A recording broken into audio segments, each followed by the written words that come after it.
All right. At this point, I'm going to go ahead and call to order this meeting of the Santa Barbara Unified School Districts Board of Education for Tuesday, April 25th. And let's start with the Pledge of Allegiance. Please rise. Mr. Matsuoka. I pledge allegiance to the flag of the United States of America and to the republic for which it stands, one nation, under God, indivisible, with liberty and justice for all. Buenas tardes y bienvenidos a todos los presentes. Creo que la mayoría de ustedes ya tienen los aparatos necesarios para escuchar la interpretación. Y si no tienen, nos pueden ver aquí por las puertas dobles. Muchas gracias. Thank you. And we also have headsets available for the hearing impaired at the side table if you need those. We're at item E5, announcement of closed session action. The board took no action in closed session, and we will be talking about student discipline a little bit later on our agenda. This brings us to item E6, the superintendent's report. Mr. Matsuoka. So I received an email from State Superintendent Tom Torlakson, and 3 of our principals received an email from Tom Torlakson announcing that La Colina, Santa Barbara Junior High, and Dos Pueblos High School are gold ribbon school winners this year. Yeah, let's applause. And so we're really proud of those 3 schools. We're proud of all of our schools, but it's nice when the state acknowledges the good work of our staff and our schools. So there is an award ceremony in Los Angeles. The schools have already been invited, and the board, we're open to people who want to travel down. It's going to be about an 8-hour process because it's Los Angeles. But it's great for us to be there to help celebrate and to support our schools, our staff, who worked really hard to assemble those applications, but more importantly, to be recognized for their good work. So it's great for our schools. Thank you. All right, board comments and correspondence. Board members, is there anything you'd like to share at this point? Ms. Sims-Moten? Yes, earlier today we had the opportunity to meet with students this morning. This afternoon, I just want to appreciate their voices. They were so loud and clear and transparent, and they had solutions. You know, they shared with us some of their frustrations, and they shared with us some of their highlights. And I was sharing that one of my highlights is being a board member in this district and being able to work more closely with our students and appreciate and hearing their voices. So I really appreciate that opportunity, Superintendent, that we had to meet with our students this afternoon. Thank you. Ms. Capps? I just wanted to, commend the staff and my colleague here for the immigration town halls that took place over the last couple of weeks. I think there were a handful of them, and I was able to attend one myself. It was for our undocumented families, and it was just so well done and informative. I learned a lot. You could tell that they were very eager for this information. And the one that I attended at Franklin, in particular, it was nice that there was a police officer there who they looked towards. They knew and answered a bunch of questions. So, Dr. Wagner, I just wanted to commend you and our superintendent, and again, to my colleague here for being for doing that for our community. I know it's just the beginning of a dialogue that needs to keep going, but a very good one. Thanks. Thank you. All right, that brings us to item E8, public comments on non-agenda matters within jurisdiction of the Board of Education. Dr. Reed?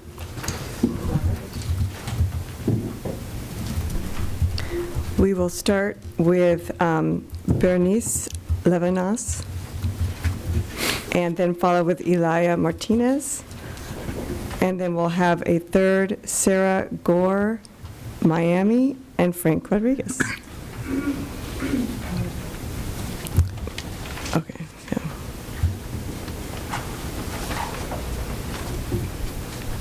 Buenas tardes, miembros de la mesa directiva y administradores del distrito escolar, y a todos los presentes. Mi nombre es Berenice Llerenas y asisto a la clase de Padres Adelante en la Santa Bárbara High School.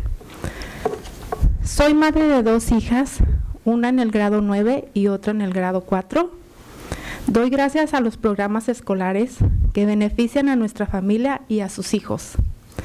Estoy aquí para agradecer al personal de la oficina, consejería de la oficina de la Santa Bárbara High School por notificarnos cuando nuestros hijos se ausentan o faltan a una clase. También agradecemos al personal de la oficina, consejería y los consejeros porque siempre son muy amables, atentos con los padres. Muchas gracias por su tiempo, atención. Buenas tardes, buenas noches a todos. Thank you. Good afternoon, members of the board and administrators of the school district and everyone here present. My name is Berenice Llerenas, and I attend the classes for Padres Adelante, I'm sorry, at Santa Barbara High School. I am a mother of two daughters. One is in the 9th grade and the other one is in 4th grade. I thank the programs, the school programs that benefit our families and our children. I'm here to thank the Assistance Office at Santa Barbara High School for notifying us when our children are absent or they miss one of their classes. I also want to thank the personnel at the counseling office and the counselors because they are always very attentive and kind to us. Thank you for your time and for your attention, and good night to all. Thank you very much. Gracias.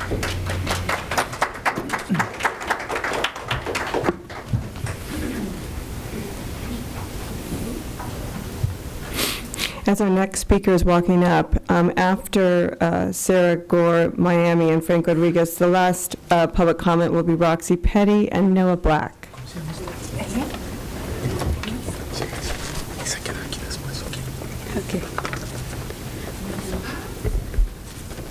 Buenas tardes, señores. Buenas tardes, señores administradores de la mesa directiva.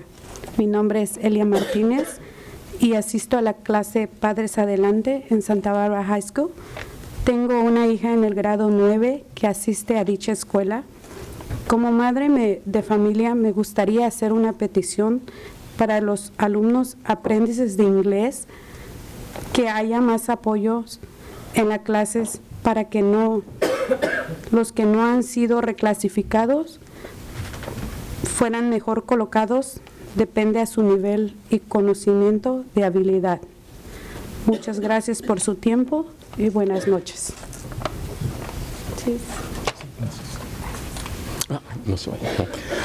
Good afternoon to the administrators on the board.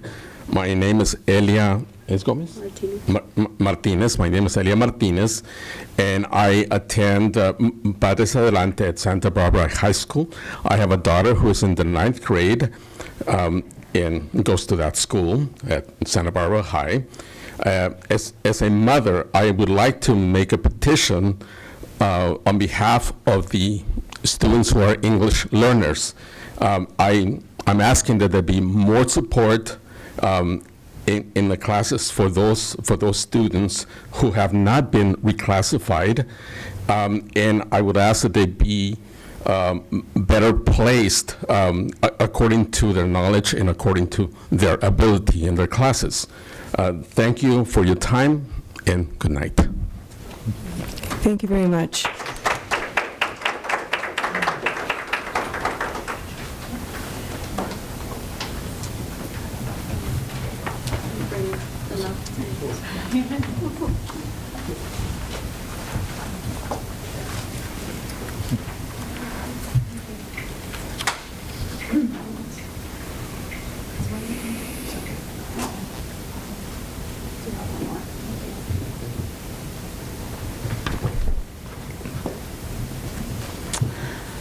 Thank you for your time.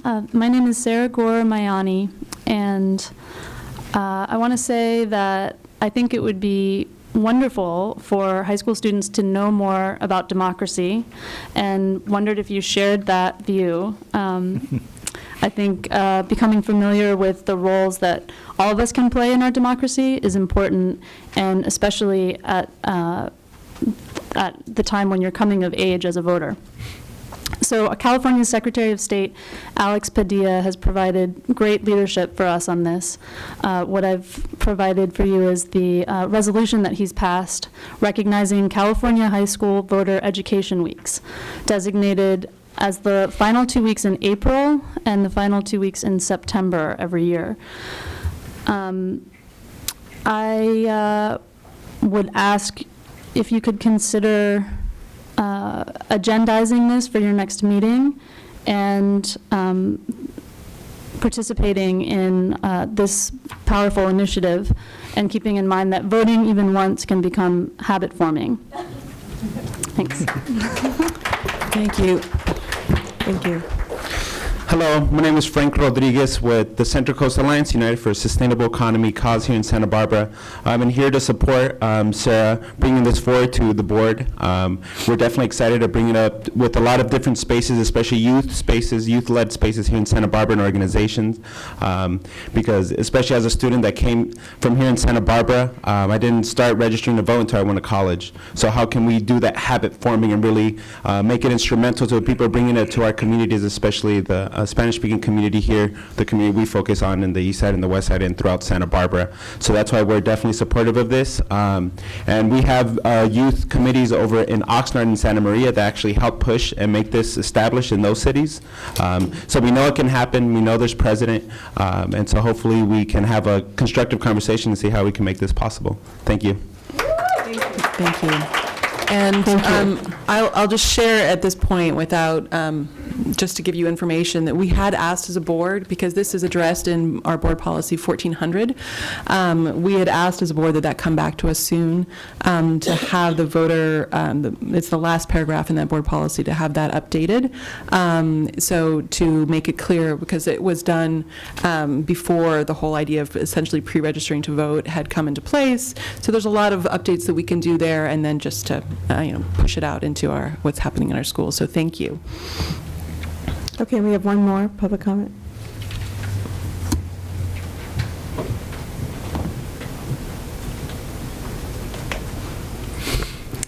Good evening, everybody. Thank you for having us here today. My name is Roxana Petty. I'm here with AHA.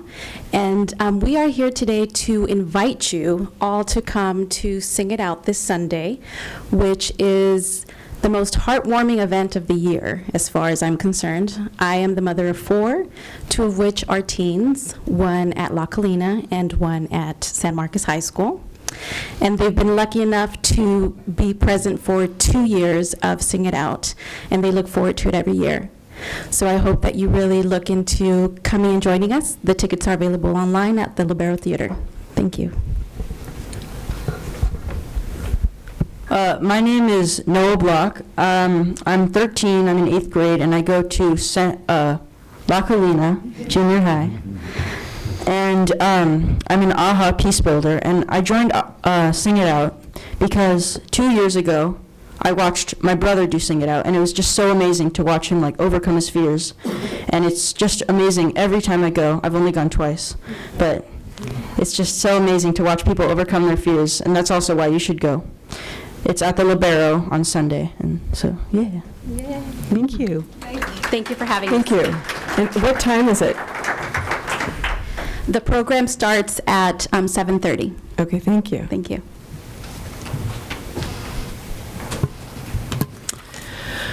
Okay, at this point, we're moving to acceptance of donations for April 25th, 2017.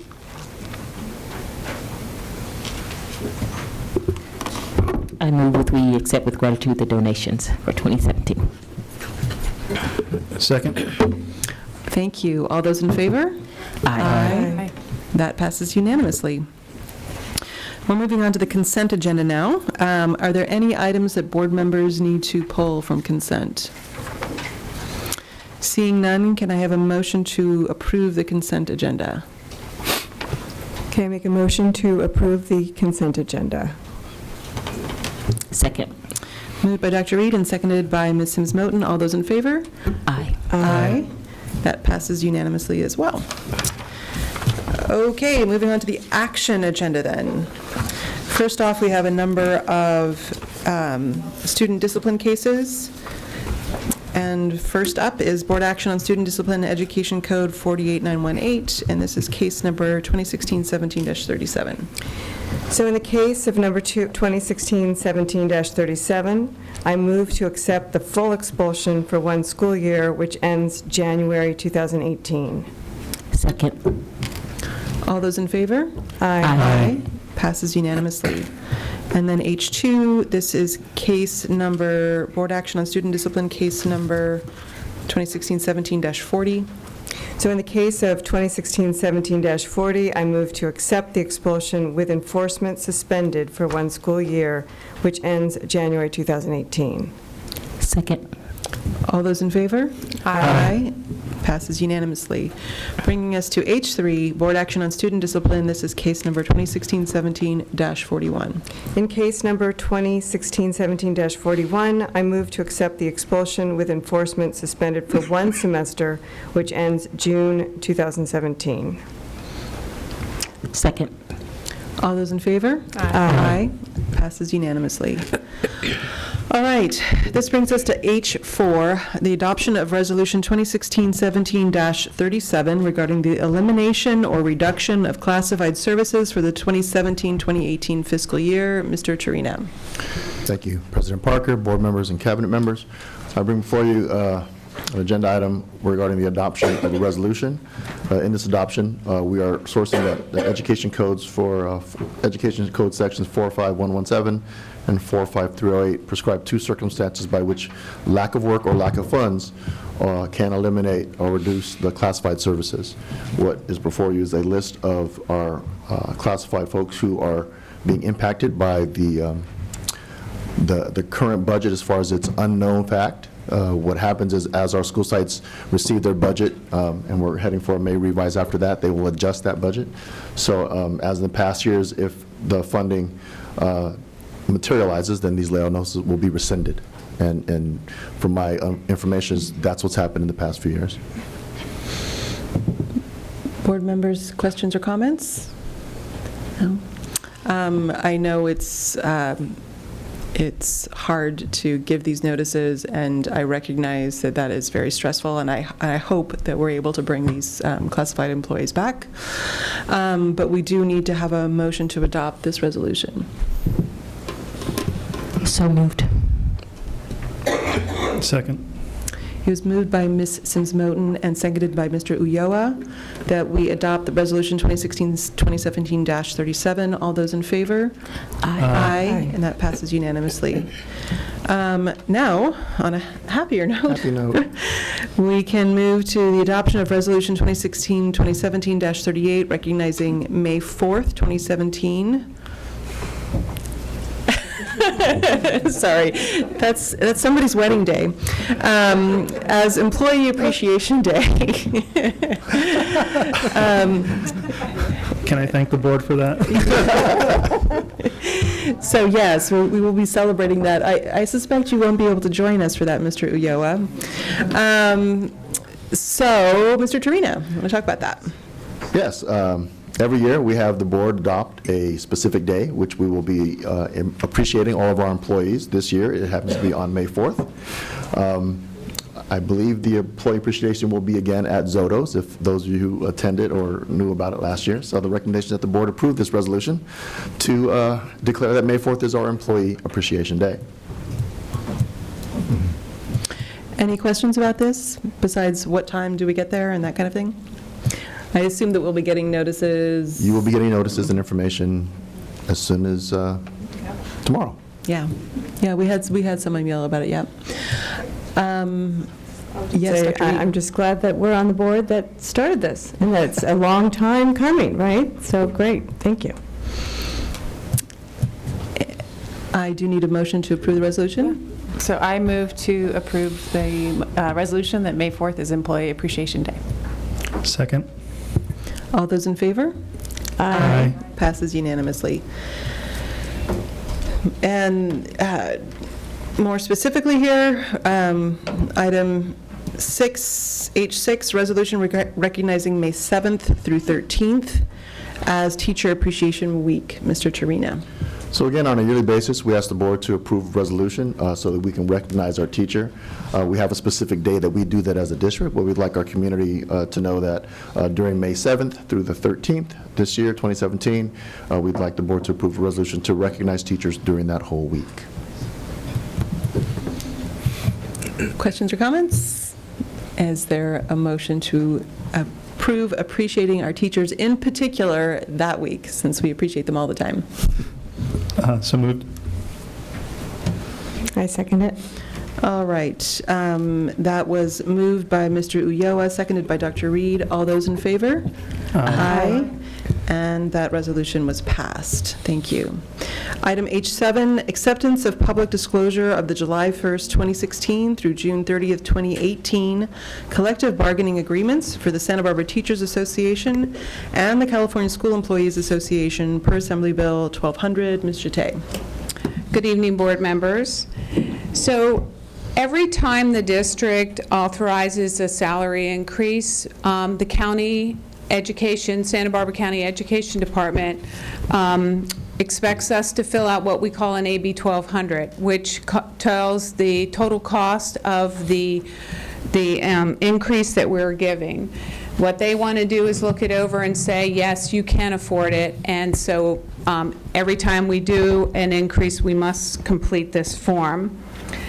This, on the summary page, I'm sure you've all looked at it, but I'll just hit on some points. The summary page is all funds. So it calculates, it adds up all the funds on this page. So this is not just out of the general fund. This includes child development, food service, the facility funds. So those are the totals on the front of the page. Then they asked me a series of questions, and I answered them. And I'm sure that you've read through them, so I'm not going to go over those.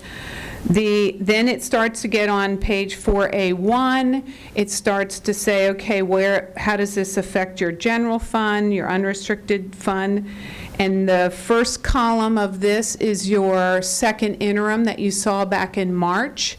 The column 2 are the additions. If there's any change in revenue, which there was a slight increase of MA funding coming from the federal revenue, we never budget that until it hits our books because it doesn't come very frequently.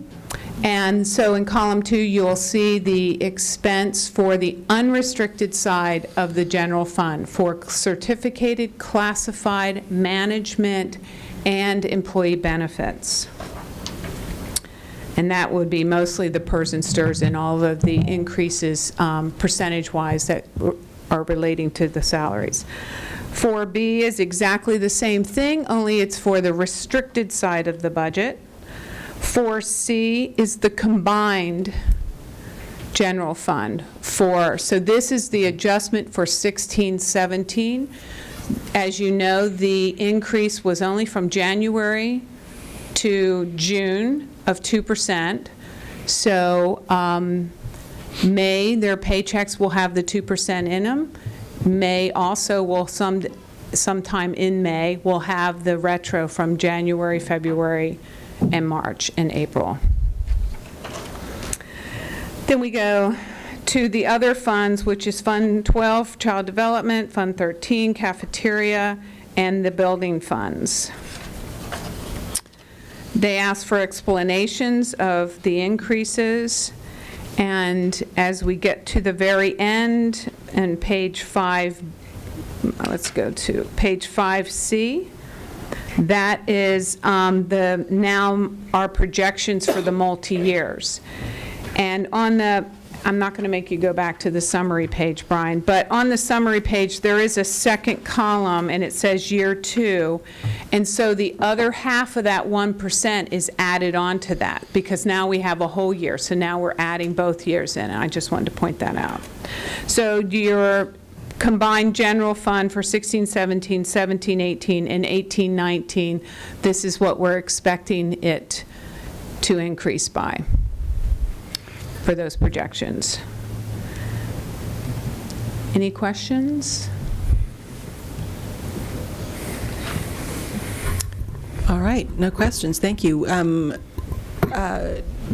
Just to be clear, this will, the increase will hit the May 1st paycheck? Not the May 1st paycheck. No. We get paid at the end of the At the end of the month. month, so So like at the the end June of 1st. May, they'll May have 30. the 2%. Okay. We're going to do a separate check or direct deposit sometime in May. And I'm not For going the... for the retro. For the gap. January through Okay. April. Great. I'm sorry, you said that was sometime in May? Sometime in May, I don't want to give a date. Even though everybody here is like, what date? Yeah. Retros are not easy to do, and we Okay. really need to check them and make sure the calculation is correct because it affects a lot of people. Okay. And we don't want to make mistakes and have to fix the mistakes. Right, okay, that makes sense. All right, I do need the board to accept this public disclosure. If somebody wants to make that motion. I so move. Second. All right, we have a motion to accept the public disclosure of this July 1st, 2016 through June 30th, 2018 collective bargaining agreements for SBTA and CSEA. All those in favor? Aye. Passes unanimously. Thank you. Thank you, Mr. Tay. And getting down into the nitty-gritty, we move to item H8, approval of tentative agreement between the Santa Barbara Teachers Association, CTA, NEA, and the Santa Barbara Unified School District regarding Article 4, wages, and Article 11, leaves. Mr. Turina. Thank you, President Parker, board members, and cabinet. This is the actual agreement that Mr. Tay was referring to in regards to part of her financial presentation. In our negotiations for Article 4, wages, and Article 11, leaves were sunshined in January to negotiate between SBUSD, the district, and the Santa Barbara Teachers Association. And the outcome is as follows. We talked about a 2% increase retro to January 1st, 2017 on base salaries only. So in our salary schedule, there are specific salaries which are just based, and those are presented. If you'd like me to name each one of those. But it's basically our base salary schedules for our classified and our certificated. The other aspect were in regards to the leaves, Article 11, language was changed. When a certificate employee exhausts their sick leave and is placed on Ed Code 44977A, for that absence, based on a doctor's note, they will no longer be paid at a half-day pay for that absence, but rather would receive a differential pay between their salary and what the sub-teacher costs. And the details of the tentative agreement are attached, and I believe we have that. Yep. The recommendation is that the board approve the tentative agreement between Santa Barbara Unified School District and the Santa Barbara Teachers Association. Any questions or concerns? Questions? Ms. Moten. Yes, sorry, I apologize. I don't want to talk too much. I'll be going to another coughing fit. I just want to know when the change between a half-day versus a differential, is it less through the differential pay, or? They will be, depending on where they are on the pay scale, because each teacher has a different salary. Okay. But it looks like it will benefit the teacher that they get paid just minus what the sub-pay would be. Okay, appreciate that, thank you. Ms. Capps. Clarification with the maternity leave, does this language include adoption? Has that? I believe so, for childcare. It says childbirth, so I didn't know if that needed to be clarified. I'll make sure that that is included with childbirth, and if it's not, then we can bring that back as an item. Thank you. And just for the public's benefit, this tentative agreement has been approved by the Santa Barbara Teachers. Ratified by the Santa Barbara Teachers Union? All right. According to our SBTA president, but thank you. All right, so board members, do I have a motion to approve? So moved, I don't want to be talking too much. All right, I second it. All right, thank you. So we have a motion on the floor to approve this tentative agreement between the SBTA and the district. All those in favor? Aye. Aye. Thank you, and thank you so much to the negotiating teams for all their hard work on this, and patience and understanding. That's terrific.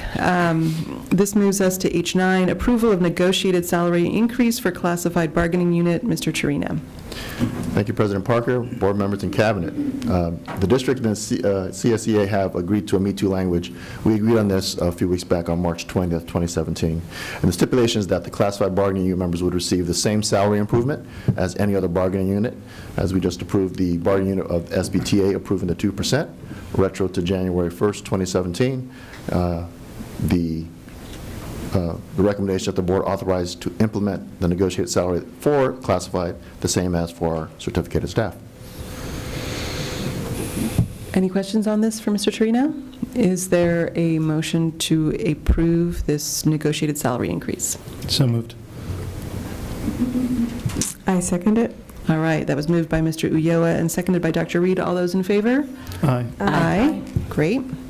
And then H10, approval of Santa Barbara I can do this. Approval of tentative agreement between Santa Barbara Unified School District and Santa Barbara Unified School District management employees, wages. Mr. Torino. Thank you, President Parker, board members, and cabinet. The approval of the tentative agreement between Santa Barbara Unified School District and the Santa Barbara Unified School District management employees. This practice, Santa Barbara Unified School District, has been that if certificated staff come to an agreement on wage increases, a Me Too clause is also in effect for the management employees. SBTA and SBUSD have reached an agreement for a 2% increase to the base salary schedule retro to January 2017. And the recommendation that we improve this for our management employees. Any questions on this? Can I have a motion? So moved. Second. All those in favor? Aye. Thank you very much. And with that, we close salary increases for the year. So we Thank appreciate that. This moves us to H11, approval of technology readiness initiative purchases. Mr. Rickman. Happy birthday, Mr. Matsuoko. Ms. Parker, board. I'm here primarily to answer questions about this. This is just accelerating our current technology readiness initiative. Instead of buying the devices over 2 years as we were planning on doing, the need has become such that we feel like it's important to get teachers devices as soon as possible. So it's using on-hand funds rather than leasing like we were planning on to do to buy the devices now. Questions, board members? Ms. Sims-Moten. Yes, I did have a question on this. On the, I think on the back of it, it referred that it would be funded by the general fund and site collections, but the report refers to a parcel tax funding this. Correct. So we've been taking, so how we were paying, the original plan, we were taking money off the top. All the sites had agreed that the district should start purchasing computers and other devices for the entire school district rather than have that being the responsibility of the sites as it had been. So we had been taking money off the top of the allocation for the sites, putting it away and using that money to pay for the devices. But now because we have this money set aside in parcel right now, we're going to use that just for this acceleration period to buy the devices for the next 2 years. Okay, and so the dollars that you've been taking off from the sites, are that going back to the sites? So We'll continue to do that so we can continue to fund this down the road. Yeah. My only question is were there plans for the partial tax money that this is being now diverted to more immediately that No. we should be concerned about? No. Okay. Nope. All right. This was indicated as the main need by the principals, that this needs to be done as soon as possible. Okay, great. And this is relational also to your new technology plan going forward? Yes. To get everything so it's synchronized? Correct. Okay, board members? So I move to approve the Technology Readiness Initiative purchases. Second. Moved by Dr. Reed and seconded by Ms. Sims-Moten. All those in favor? Aye. Aye. And that passes unanimously. And you get to stay there as we talk about H12, approval of tech equity purchases. So this is our one-to-one that we're rebranding. Since the last time I spoke to the board and I presented the initial plan, we have met with all the principals to really sit down and ask, are we ready to do this? And we got the affirmative from all our principals. So now I'm here to ask the board to allow us to make the purchases of the devices. And again, I want to stress that this is key as we move forward, moving into open educational resources and our instructional materials that I know Ms. Carey will be talking about later in the meeting. All right, so there were a lot of details in the report, and some of this, of course, we've already heard. Any further questions on this? Comments? Dr. Reed? I was just comment that I think it's very exciting to be moving forward into this 21st century education plan that you guys have been talking about. So I really think we're moving forward in a very positive way for the district to really make sure our students are prepared when they leave here for global living. Thank you. Thank you. For the public's benefit, since we're not going over the report right now, can we just talk about for the 2017-2018 school year, what students will be receiving devices? Students in grades 4 and 5, 7, 8, 10, and 11th. And then the following year, the rest of the rollout will take place, and all students by the end of the next school year will have devices. In the meantime, we'll be using devices that we already have on hand that are in carts and in small groups in classrooms, and redistributing those so we can get them out to as many students as possible. Do you anticipate any issues with supply, or? I don't. I don't. Okay. But, you know, the best laid plans, so we'll see. Okay. Yeah. Dr. Reed? Yeah, so the only thing is still the challenges with Cox Communications, right? To be able to ensure that all students have. So it's funny you mentioned that. Dr. Matsuoka, Sean Carey, and some other teachers visited Lindsley Unified not too long ago, and their district does something very interesting around providing Wi-Fi to their entire community that we're actually beginning to look into now. So I'll have more information about that, but that's something we're actively working on. Ooh, a cliffhanger. That's a good cliffhanger. An equitable one. Thank you. Yeah. All right, we do need to approve these purchases. So I move to approve, I love this, Tech Equity Program purchases. Second. Moved by Dr. Reed and seconded by Mr. Ulloa. All those in favor? Aye. Passes unanimously. Thank you. Thank you. I think you'll have made a lot of students and teachers very happy. This moves us to the report discussion agenda. First up is I-1, Report on Special Education Program Review, 2016-2017. Ms. Rodriguez. Good evening, Board President Kate Parker, board members, Superintendent Matsuoka, and Cabinet. At this time, I would like the special education team to come up to the podium. I'd like to introduce our awesome team, and also Mr. John Shetler, our Director of Special Ed, will be co-presenting with me. Okay, how do I use this? Just press that? Okay.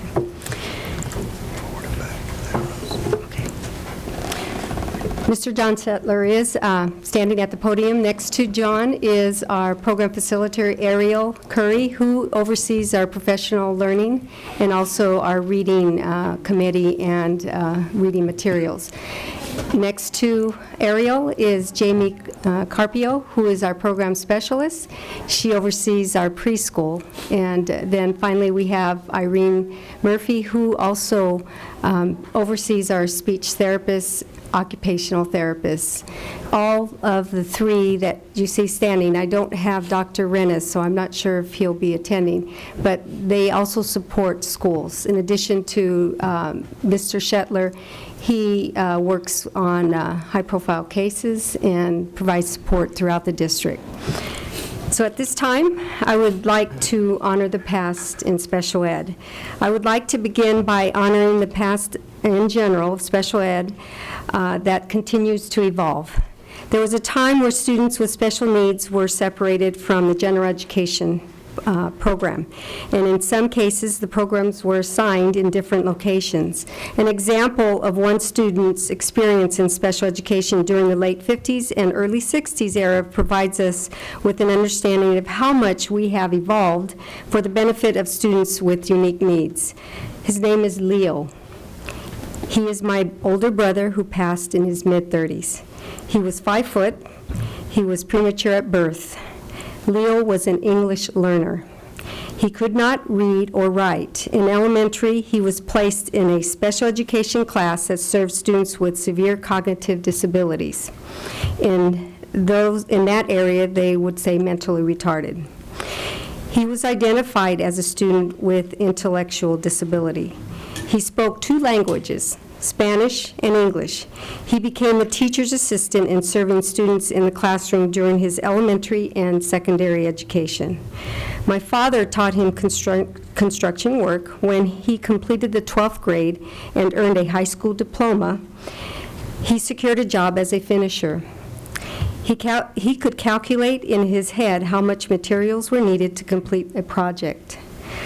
When Leo passed, there were over 100 people who attended his services, and this did not include his family of 60. They were young and old. Leo had many friends, and he served others. How could he have been misdiagnosed? As I stated, special education has evolved. 1965, educating students with special needs was not mandated by the federal government. 1973 was the Section 504 Rehabilitation Act. Before the 1975 Education for All Handicapped Children Act, children with disabilities were mostly denied an education solely based on their having a disability. In 1986, Education for All Handicapped Children was amended with the addition of Handicapped Children's Protection Act. 1990, the Americans with Disability Act adopts the Section 504 regulations in Education for All Handicapped Children. The All Handicapped Children becomes Individuals with Disability Education Act, which is IDEA. In 1997, IDEA is reauthorized, which calls for students with disabilities to be included on state and district-wide assessments. Also, general education teachers are required to attend IEP meetings. In 2001, No Child Left Behind calls for all students, including students with disabilities, to be proficient in math and reading by the year 2014. 2004, IDEA is reauthorized. The several changes call for more accountability and the state and local levels. School districts are to provide adequate instruction and intervention for students to help keep them out of special education. Let's see the slide 2. Under IDEA, students are identified as eligible for special education based upon a designated category of disability that adversely affects educational performance. The categories of disability are intended to merely describe the primary nature of the student's disability. SBUSD serves 12 of the 13 categories. The largest disability category is specific learning disability, which is about 52%. These are students that have a disorder in one or more of the psychological processes involved in understanding or using spoken or written language, and that may manifest itself in an imperfect ability to listen, think, speak, read, write, spell, or do mathematical calculations. The second largest disability category is other health impaired, which is OHI, 12.8%. These students may have a chronic or acute health problem such as asthma, attention deficit disorder, or attention deficit hyperactivity disorder, diabetes, epilepsy, a heart condition, hemophilia, lead poisoning, leukemia, rheumatic fever, Tourette syndrome, or sickle cell anemia that adversely affects their educational performance as a result of limited strength, vitality, or alertness, including a heightened alertness to environmental stimuli in the educational setting. The third largest disability category is speech or language impairment, which is 12.6%. Students with SLI have communication disorders such as stuttering, impaired articulation, language impairment, or a voice impairment that adversely affects their educational performance. The fourth largest disability category is autism, 8.7%. Autism is usually evident before age 3. It is a developmental disability that affects verbal and nonverbal communication and social interactions. Students with autism may be very interested in repetitive activities, resist change in routines, and may respond in unusual ways to physical or sensory experiences. The remaining disability categories may have smaller percentages, but are very important in our special education program. We have emotional disturbance.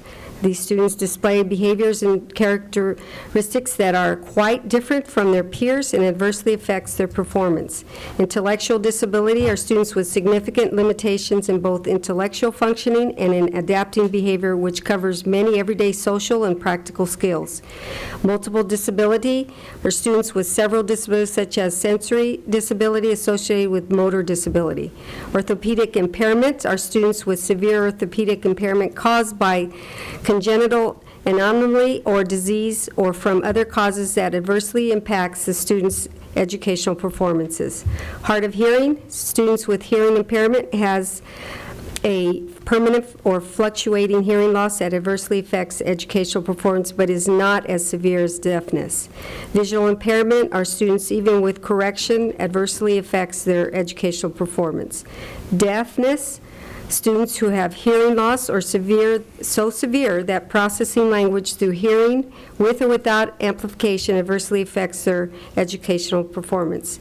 And finally, traumatic brain injury. Students with TBI have an acquired injury to the brain caused by external physical force that results in total or partial functional disability or psychosocial impairment or both.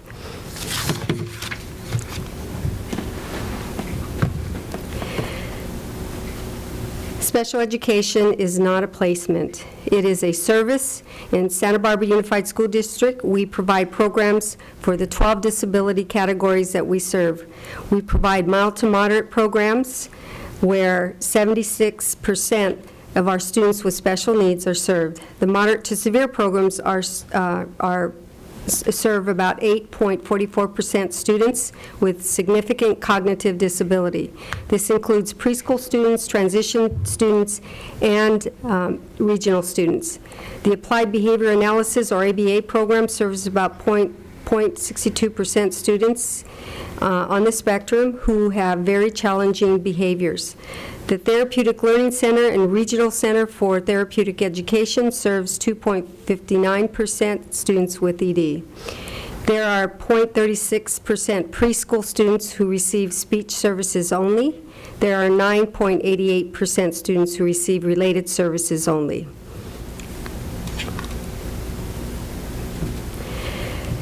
Within the programs that SBUSD offers, there are 6 service delivery models that are available according to the needs of the students and the recommendation of the Individualized Education Program team. They are from least restrictive to most restrictive. The first one is consultative support, where there is no support for the student. The special ed teacher does provide maybe some collaboration or consult with the gen ed teacher. The second one is collaborative support, in-class support. That's where the special ed teacher will provide support in the gen ed population or setting. The third is supplemental support. Facilitated support is where the special ed teacher can provide support in the gen ed setting or in the special ed setting. And then 4 would be school-wide intervention for those students who are at risk academically. 5 would be co-teaching support. And that is where special ed teacher and gen ed teacher co-assess, co-plan, and co-teach. And finally, the last model is intensive education support, which is a self-contained class. The IEP team recommends program and services for students with special needs. Once the program is determined, the IEP team must agree upon the instructional service or specialized academic instruction. SAI is a service delivery model for instructional services to students with unique needs. It is not a program of instruction. At this time, I would like to ask Mr. John Shetler, Director of Special Ed, to present on the next items. Good evening, Superintendent Matsuoka, school board members, and cabinet. I'm going to briefly go over an update on some programs that transferred back to us this year that were previously operated by the County Education Office, and I'll talk to you guys about some of the challenges that are facing our department as well as some of the accomplishments from this year. So as you may know, this year our district took back operation of classes at Goleta Valley Junior High and Dos Pueblos High School.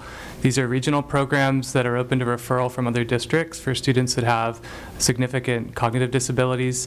There are 11 total students in those programs this year, 5 at one program and 6 at the other. The program transfer has been largely successful. There have been a couple of notable exceptions to that. We were unable to hire a physical therapist for one of the students until late January. And additionally, we added a paraeducator position to one of the classes, and we're using substitutes to cover that vacancy until we could get a more permanent person in the class. The other program that we took back this year was the preschool program. And as of today, we're providing services to 63 preschool age students with disabilities. They're each in one of our 6 state preschools across the district. And I have to say, we couldn't have done it without some really strong leadership from Michelle Robertson as the preschool coordinator. That program continues to grow as we identify new students with disabilities at the preschool level. I want to touch on some of the main challenges that are facing our department right now. First, staffing continues to be an issue, especially for hard-to-fill positions. I mentioned the difficulty that we had in finding a physical therapist. In addition to that, special education teachers can be difficult to hire, especially those who have moderate to severe credentials or those who have early childhood education credentials. We're also challenged with finding qualified speech therapists, school psychologists, and paraeducators. We interview all year long for paraeducators. Next, we really are working on refining our inclusive practices as a district. There's just an ongoing need for us to work with our general education teachers and special education teachers and how we can support students in the least restrictive environment. This spring, our office has worked with Sean Carey in going out to the different secondary sites and meeting with the leadership teams at those schools to talk about their inclusive practices and steps that each school can take going forward. We've given some input into the development of their master schedules for next year. Co-teaching has been a big initiative for us, and there are huge pros and cons to that. It continues to be a work in progress, but I think by and large it's been a successful change. Third, there's a clear need for more systematic reading intervention at all levels, all grade levels across the district, particularly with students who have learning disabilities, including students who are dyslexic. And we have had a reading committee working this year. We're looking at adopting some programs, and I'll talk a little bit more about that. We are taking a look at our assessments, the standardized tests, and some of the informal assessments that our special education staff are administering. We're really trying to make sure that we're getting good data on student progress and that we're balancing the time that it takes away from students to do assessment versus getting the right kind of information to make decisions on.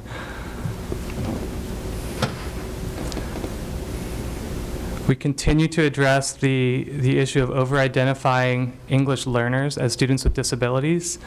A lot of the work in this area is around getting the speech therapists and the psychologists who lead those assessment teams to really be able to understand the nuances between students who are struggling because they're acquiring English versus students who may truly be struggling with a disability, and how those two things can be mixed up.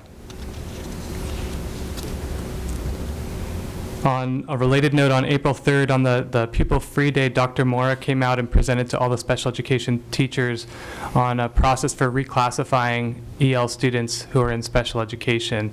And that's a really important thing for us because we know that for those students, if we can get those ELD classes out of their schedules when they don't need them, when they truly are not EL and they're struggling with a disability, that's going to open up opportunities for them in their schedule to take other classes that may be more appropriate. And the last big challenge that I want to point out is as our district really develops a better system of interventions for all kids on the gen ed side and in special education, it's going to allow the special education department to really focus on the students who truly have disabilities and need our support because they haven't been successful with interventions at lower levels. And until we really have those things in place, we're going to struggle with a lot of students who haven't had a lot of intervention before they get to special education, and so we may never know whether they could have been successful with lesser support. I want to talk about some of the positive achievements that we've had this last year. We did receive our annual performance review from CDE. There are 15 different indicators that we get, and we met most all of those this year. One notable measure that we met that we had not previously met has to do with the percentage of students that spend more than 80% of their day in the general ed setting. In previous years, we had not met that target. We did for the first time this year. That's affirming data for us that a lot of our work to be more inclusive is paying off.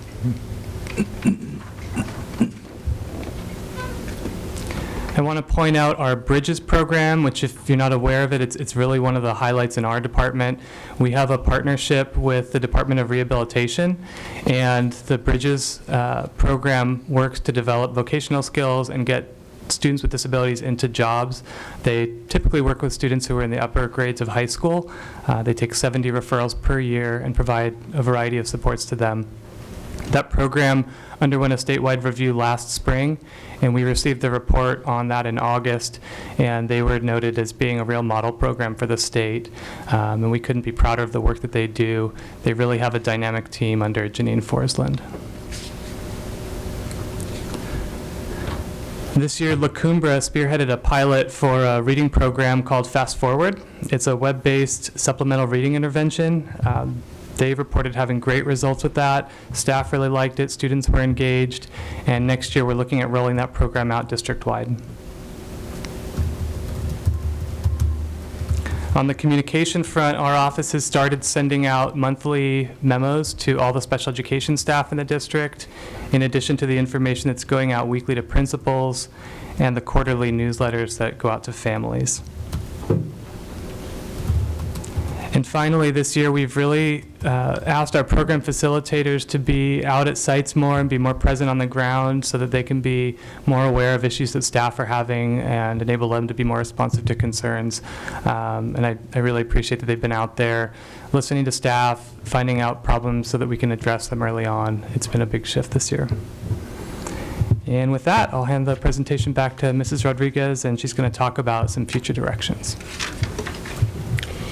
So we have honored the past and we have celebrated the present. In conclusion, I would like to share our vision of the future by presenting 5 goals that the Special Education Department will be working on.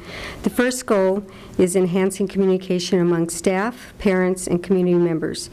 We will focus on building relationships and continue to support collaboration among special education teachers as students transition from 6th grade to 7th grade and 8th grade to 9th grade. The second goal is enhancing and implementing special education programs and models. We will focus on the preschool, the TLC, the mild to moderate, and the moderate to severe programs. We will provide support to school sites as they implement the co-teaching, the PGSM model, and the intensive reading intervention. The third goal is to ensure that students have equal access to the core curriculum. We will monitor and correct the over-identification of ELs as special education students. We will ensure that EL students with unique needs are reclassified. The fourth goal is to ensure assessors are provided with assessment tools that accurately and adequately evaluate students' academic needs. And finally, the fifth goal is to continue to assist human resources in hiring and retaining special education staff. Although special education is challenging, the special education leadership team is dedicated in ensuring that students with special needs receive quality services and programs. We feel honored and privileged to serve students, parents, staff, and community members of Santa Barbara. This concludes our presentation. Do you have any questions? Thank you all for a very comprehensive overview, especially for new board members who are just dipping their toe in the water. So, board members, comments, questions? Dr. Reed. Thank you. I appreciated the history and the background, and I also appreciate all the work that you do. It's not easy, but I know that it comes with passion and love and care, and that your heart is in the right place, and you are obviously very talented individuals to be here and working in this district, and I appreciate all that you do. I do have a question in terms of your mentoring system, and if you have something in place with your program model that you're enhancing your program model. I'm wondering, where does mentoring fit in terms of a new teacher coming on board, a new special education teacher, and how can we continue, and maybe you can clarify this, the sustainability of the teachers getting that support as they progress, and as a new teacher, but also new to the district, and new to situations that they may not have ever faced? Yeah, great question. Over the years, we've tried a variety of different ways to provide first and second year teachers with extra training and support. In the past, that's been done outside of regular school hours on a voluntary basis, which contractually it had to be. And what we would see is that from session to session, our participation declined as the year went on, to the point where we would hold trainings and have 1 or 0 teachers show up. And so that clearly wasn't working. We are excited about the possibility of the district having its own induction program next year, and think that could be a really helpful way for us to connect veteran teachers to new teachers and really help us personalize some of the support that they need within that induction program that's being operated by us and not some other agency. Thank you. I just think the mentoring piece is really huge for new teachers coming on, and if they have a one-on-one connection, when they come into the school district, do they connect with a specific teacher that can be someone that they can contact, as opposed to just a workshop, but I mean someone that they can actually connect with on a regular basis? Again, I think the only way that's happened formally is through the induction program, and I know that the Human Resources Office works with the county ed office and those candidates to make sure they're paired up with a support provider. But once that arrangement has been made, because all the coursework goes through a different agency, our office is pretty much out of the loop in what they're working on. So in the new induction program that's being constructed currently for the district, is there a plan to have some part of a mentoring piece in that? I mean, is that something that's been discussed? That would be my expectation, but it's probably better for Mr. Turina to speak. So, Dr. Reed, yes, that is part of the plan. So in the mentorship, for a teacher to clear their credential, they will get a specific teacher who is a mentor.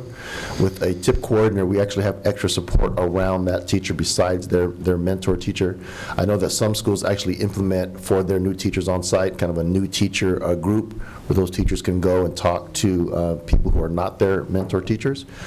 Some schools actually assign somebody who's just the nuts and bolts. Here's where the copier, here's where the lounge is, here's where the secret bathroom where nobody knows about we can go to. So there are relationships that are built. The new TIP induction program that the state is trying to sanction is really about the relationship, as you're saying, from a new teacher getting into the business and the industry of education, and really creating a relationship. So it's less about the practice, because I think part of our professional development that we're really doing is really trying to improve the practice of all of our teachers, and more about how do you navigate that first year when you are introduced to in secondary 180 or 160 kids, and you're trying to learn how to teach and get some systems and routines in a classroom down. So there's the nuts and bolts part of it, and there's just how do you balance life.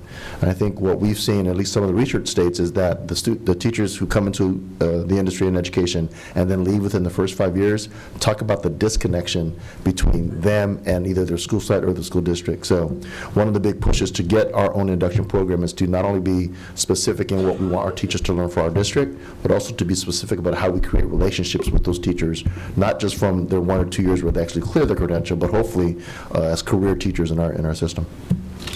Thank you. I think it's true. I mean, I think relationships, it's all about relationships. When I went to talking in class today. It was about the students and the relationships with the teachers and with each other. So I really think the mentorship would be huge to have as part of the systemic piece in this new induction program. The other question I had also is also regarding the co-teaching aspect. I mean, the challenges of facilitating a gen ed teacher with a special education teacher. You've got different techniques, different strategies.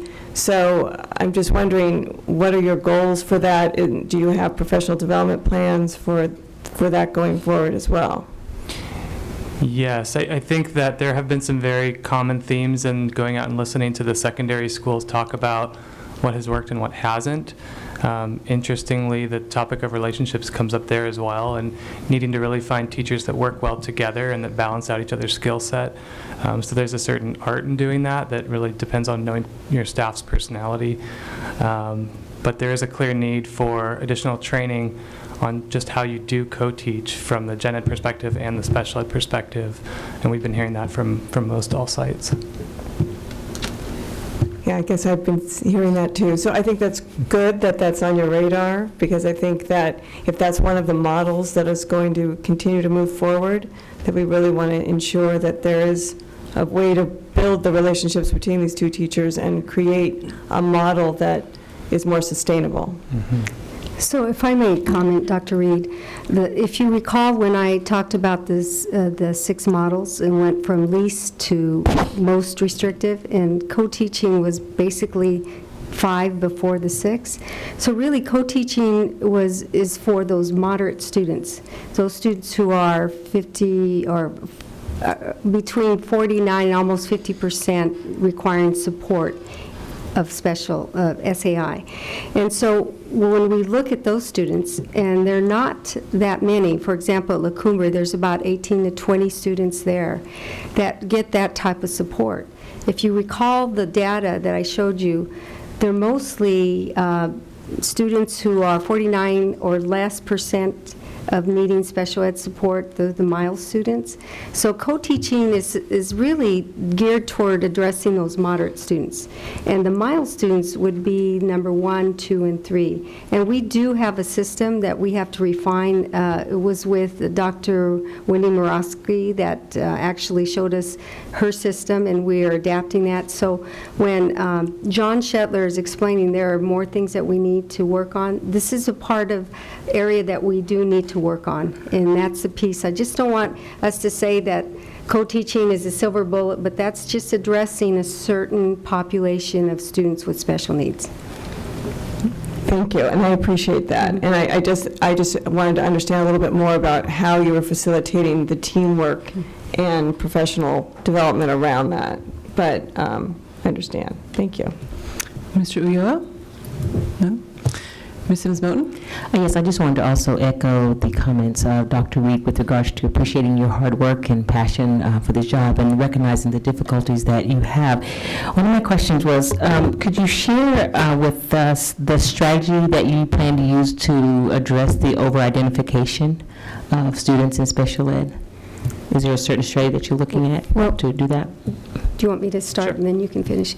Well, one of the strategies that we implemented was the psychoeducational guidance and support service model. And that basically is finding those students who are receiving a C average or above, mild moderate students, and possibly EL students. And if those students are actually being successful, they still have the disability, then through that PGSS model, we're able to transition them out of special ed. And I believe, for example, at DP, they may have exited about 15 students through that model. Also, La Cumbre, who implemented that model successfully, I'm not sure how many, maybe 15 or 18, they've transitioned out. And these are students who have successfully shown that they have received C's and B's. And they would be in that first, remember the first model that I had shared. So that's one. The other one is through our assessment process. We're trying to ensure that we have tools that are fair, that will not make a student special ed. There are certain assessment tools, and one we're looking at this year is the KTEA. Most of the teachers would like, they've tried it, but they're asking if we can pilot it next year. So that's another aspect of that. And then the other piece is to train our assessors so that they understand what the profile of an EL student is. What are the level 1, 2, and 3? And then we're monitoring data to see which sites have a numerous amount of initials. And then we're looking at those students and which ones are EL. And then we conference with the site administrator and their team to see how we can intervene. So that's how we're trying to keep that from occurring. And also working with Dr. Mora and Dr. Ramirez and also Sean Carey, we will try and monitor that as a team. Thank you. Ms. Capps? I just had a question about the parents, just as a district parent, that's off of my lens, but if you could just walk us through, I think it would be helpful for me to understand when a child is placed, how is the parent notified?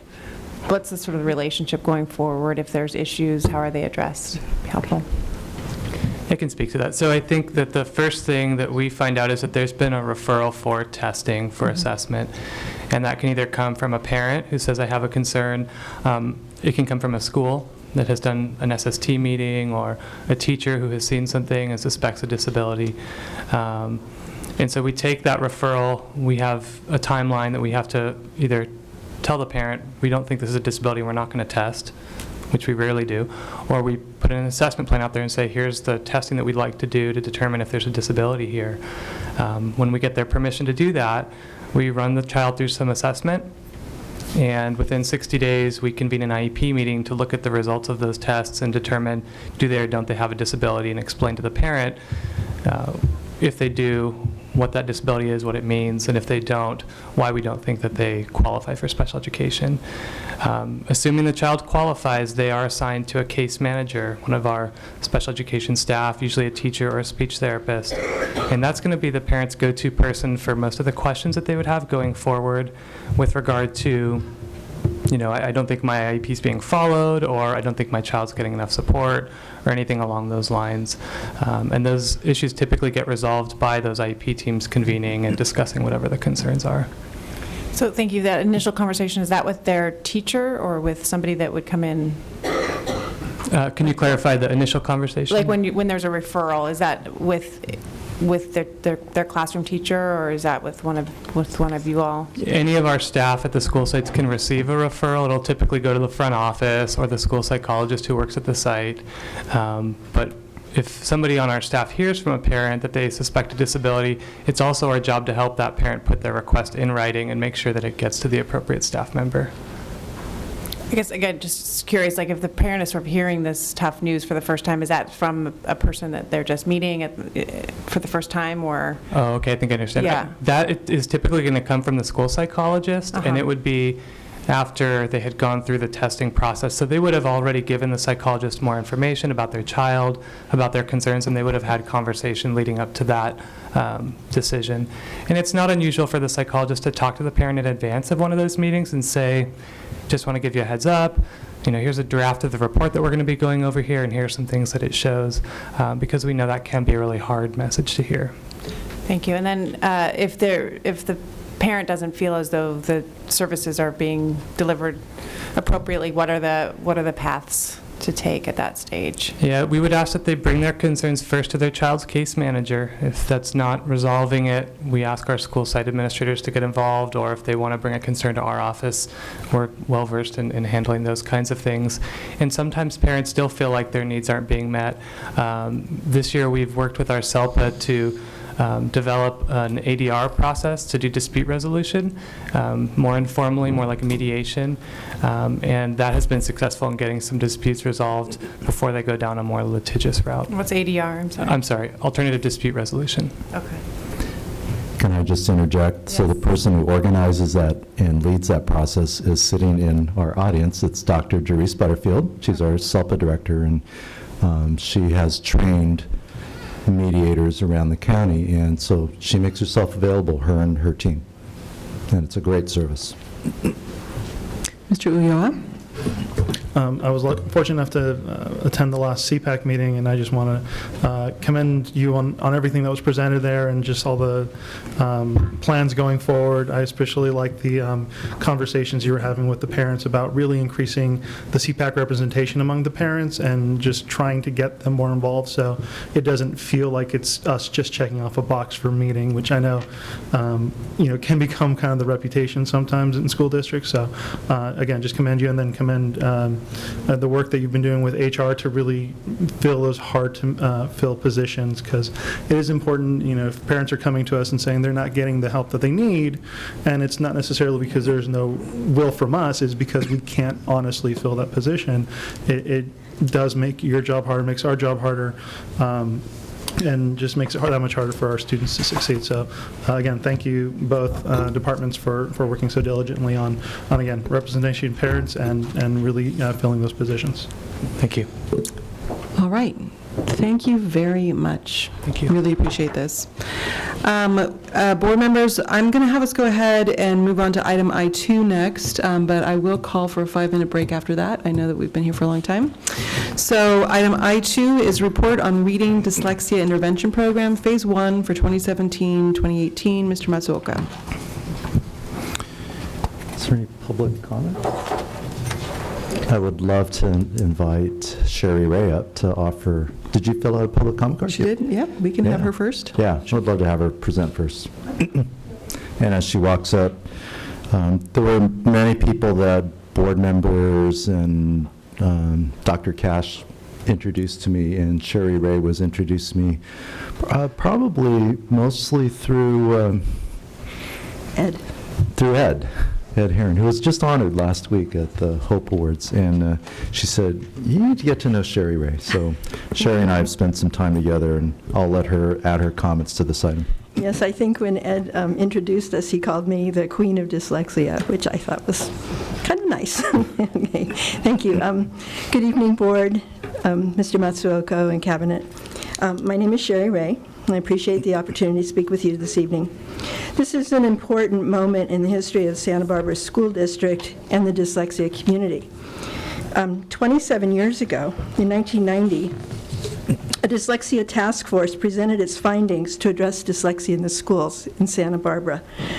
Unfortunately, the four-tiered approach to intervention and the 11 recommendations in the plan were never implemented. For 20 years after that, another dyslexia advocate worked in the community and stood at this podium addressing dyslexia-related issues. And for the past 7 years, I too have stood here, spoken about dyslexia news, political developments, and concerns for the 1 in 5 students who have dyslexia. And I have repeatedly requested a comprehensive approach to dealing with dyslexia in our schools. When I first started this, my son, who has dyslexia, was in the 7th grade and struggling reading at a 2nd grade level. He graduated from Santa Barbara High School in 2015 and is as a member of the National Honor Society and is now a student at City College. Students with dyslexia struggle to read, write, and spell. They process information differently and may have differences in math, and they can follow a very predictable path that goes rapidly downhill from plateauing off on reading in 3rd grade to the predictable behavior and socio-emotional problems in junior high and high school. So with this proposal, however, this is a new beginning, and those students will now have a chance to reach their full potential. If they're properly identified, they get the appropriate instruction, we have proper teacher training and remediation, the students will be able to reach their full potential. So thank you, Superintendent Matsuoka, for your leadership. After 7 long years, we've made progress, and I can now focus a little bit more on my work as a journalist, raising awareness and providing resources to help confused parents understand the complex world that I call dyslexia land. I want to share with you, this is called the Dyslexia Bill of Rights, and it comes from the Yale Center for Dyslexia and Creativity, which is a major research school. So the 5 parts of the Dyslexia Bill of Rights include accurate diagnosis, the use of the word dyslexia, evidence-based instruction, accommodations, and a dyslexia-friendly environment. So I hope that certainly the evidence-based instruction, I would quibble a little bit with the word diagnosis. We don't diagnose, we identify. But this is a good place to start. And we can now turn the page of history for a brighter, more hopeful future for these 1 in 5 bright and motivated students who are just simply wired a little bit differently. So thank you very much. I hope you support this proposal. Thank you. So I had multiple conversations with Sherry, and she educated me about dyslexia, and I really didn't know much about it. As I started listening, I know different people, both inside the district, mostly in the district, as they shared their stories around dyslexia with their children. I said to myself, and honestly with Sherry Ray in conversations, that we needed to do something. It's a big problem because of the numbers, and it's really a gen ed need right now. Now, they do end up in special education diagnosed under, one of those things in the circle chart, but we have to figure out how to address it. And we have a local expert, Dr. Juris Butterfield, who has spent years studying this. She trains people on the Orton-Gilliam strategies. So I turned to her and asked, hey, Juris, if we were to build the start of a program, what would it look like? And she stayed up late a couple nights. And so the proposal is in front of you. And by the way, year 1 implies that there is a year 2, but we didn't want to map out year 2 until we see how year 1 goes. So I'm going to invite Dr. Butterfield to come up to the podium. And there's a very short slide deck to kind of frame the conversation. In the agenda are 2 documents. There's a job description for a TOSA position that would start to both provide direct services, but to start thinking about program design with Dr. Butterfield. And then there's a year 1 roadmap.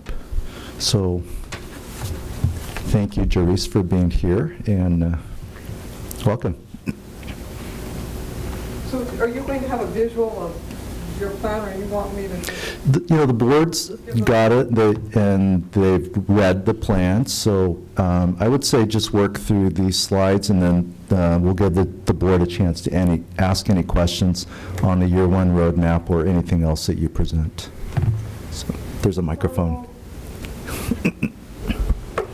Well, Mr. Matsuroka asked me to help put a plan together. Just to give you a little bit of background, at the SELPA level, we, in the last couple years, for the last 4 or 5 years, we've been providing reading intervention training on a small scale each year to all of the LEAs. We have 23 districts or LEAs that we oversee in Santa Barbara County. And we realized, and I have to say that Santa Barbara Unified School District and your team, John and Helen, were instrumental in approaching us and saying, we need to take it to a little bit higher level. Have you ever thought about developing an interventionist program? So we did. We developed a reading dyslexia interventionist certification program. It's actually a 5-day program. We're making it a 6-day program this year. So when Mr. Matsuroka came to me and asked me, what would it look like? Where are the issues? Is this a gen ed issue, a special ed issue?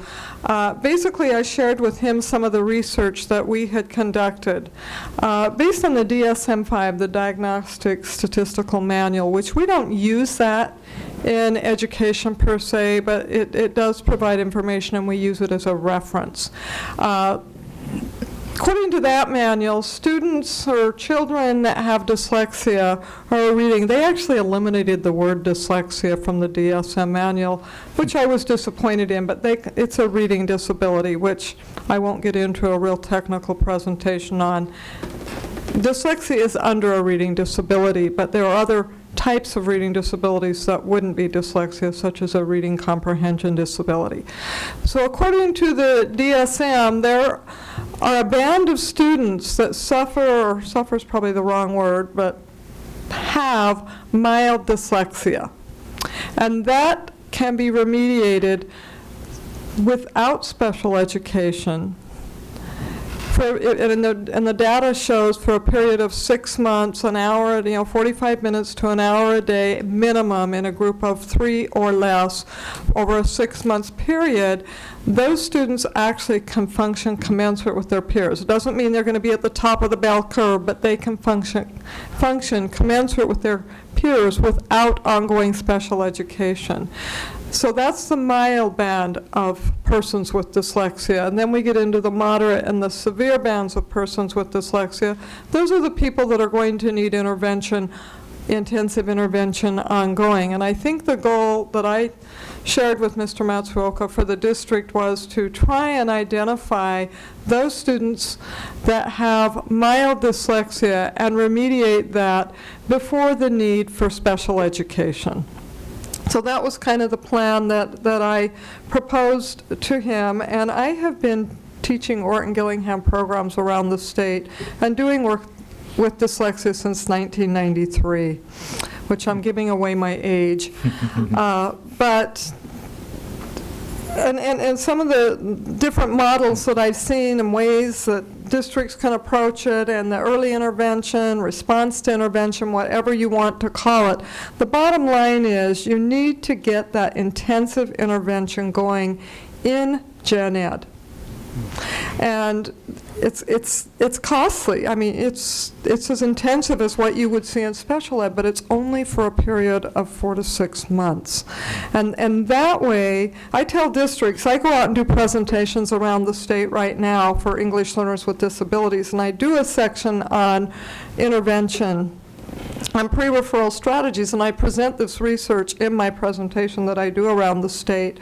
It will cost a district some money up front to put this kind of an intervention in place in Gen Ed, but we already use much of our special education. Our special education funding doesn't cover special education anyway. We already use a big chunk of our budget to offset special education.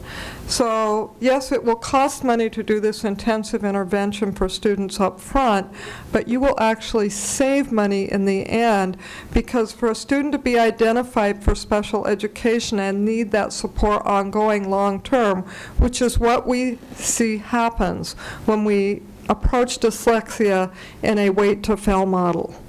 They need the support much longer if you wait for that, wait to fail, approach it through that model.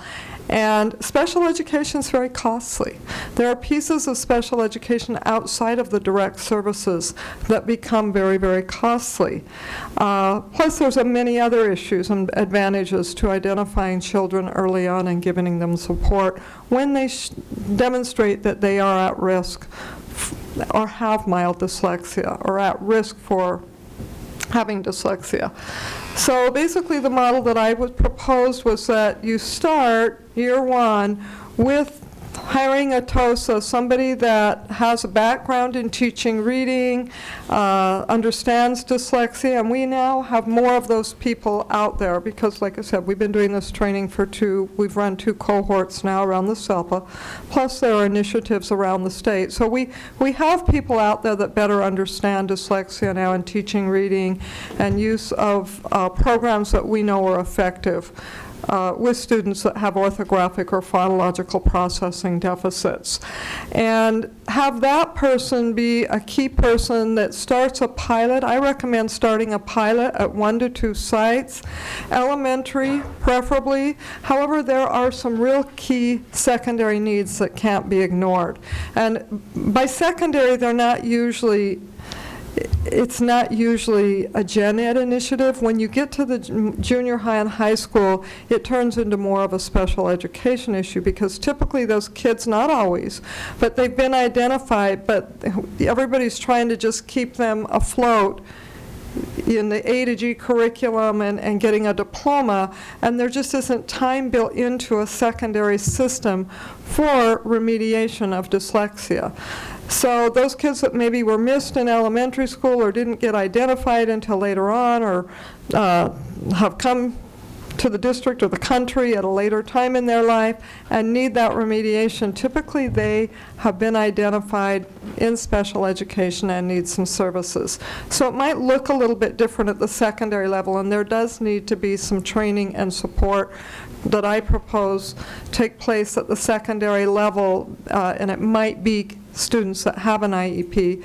But at the gen ed level, it typically would be primarily, not that special ed couldn't access some of the support as well, but it would primarily be to get some of these intervention, a consistent, systematic program for intervention going at all the different elementaries, starting with a pilot where you would train teachers, and part of that training, which we found was key, now that we're moving on to our third cohort at the SELPA, is coaching. Coaching and consultation. You can't just bring people in and train them in great programs and walk away. You actually have to go in that classroom and you have to be there with them. I've had to do some coaching myself, thanks to Ariel choosing to have a baby. I stepped in and took some of her coaching. And I have to say it has been the most valuable experience for me. And then nobody wanted to go to Cuyama or Sisquoc. So I do the coaching, did some of Ariel's coaching in Cuyama and Sisquoc. In fact, I just came from there this afternoon, and it's just been such a valuable thing for me. They went through our 30-hour training, which we have 100 follow-up hours. They have to provide intervention. They have to get 5 hours of coaching. And just seeing the difference in their skill set after providing that in vivo demonstration coaching. So that's the model that I proposed to Mr. Matsuoka, is that you hire a TOSA that will, if they don't already have some sort of interventionist certification, they will get that, but they have to have some background in training in reading. And I am happy, as a SELPA director, to provide some ongoing support to that TOSA. So that person can go out and then provide the coaching, training, and get this up and going in some model elementary schools, and then it can hopefully be replicated at all of the schools.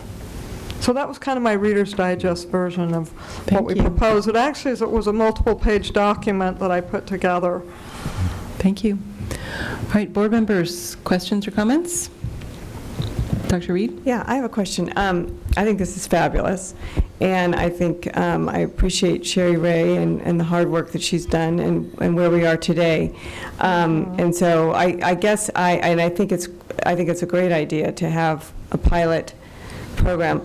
I guess what comes to mind is my concern is the secondary students that have sort of are there in a situation that could they possibly, because I don't understand, could they possibly, if they're in the special ed program is what you're saying, most likely they're in special ed, they're secondary, but they could possibly be only dyslexic and not necessarily have, or did other situations arise that they have other challenges now because they weren't identified early on?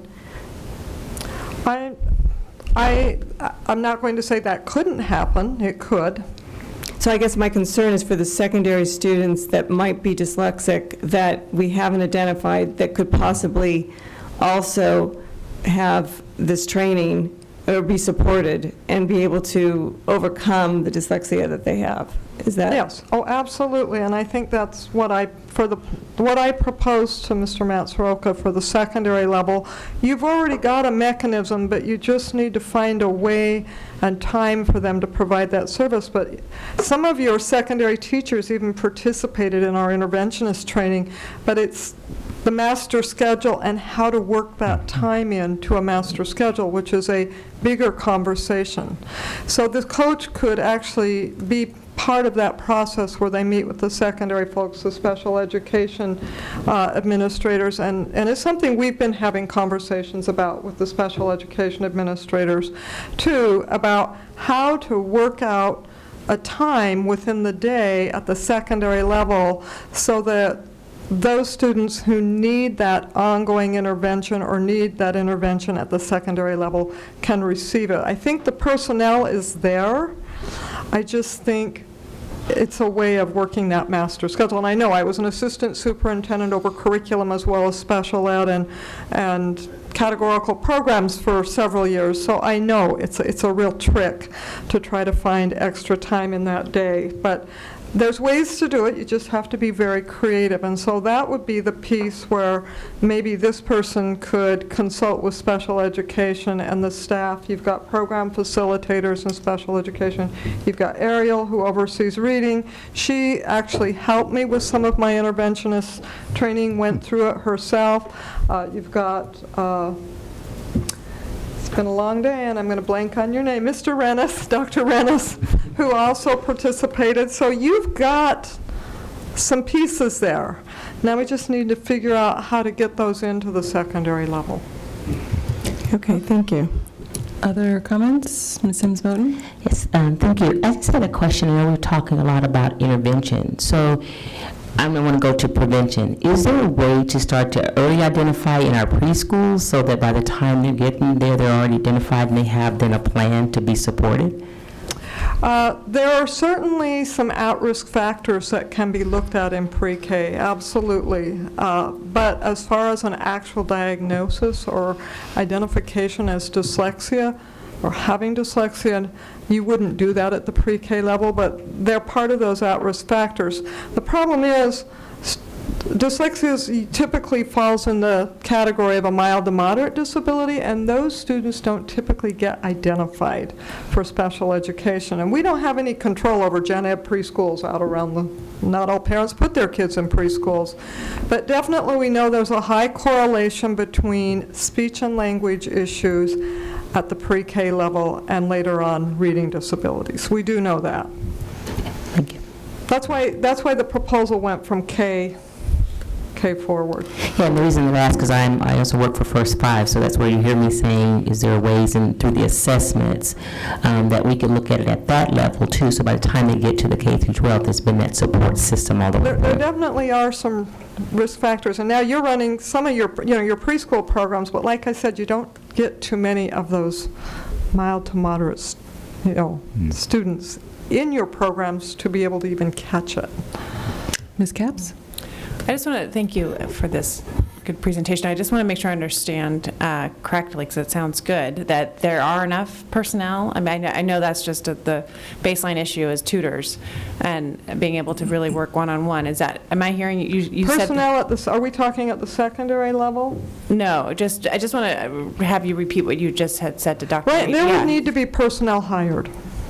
That, okay. If you look at the model that I proposed, that I helped draft for Mr. Matsuroka, there would have to be personnel identified, and I don't know what your structure is and who you have hired and what you would need, but I know you would need a TOSA.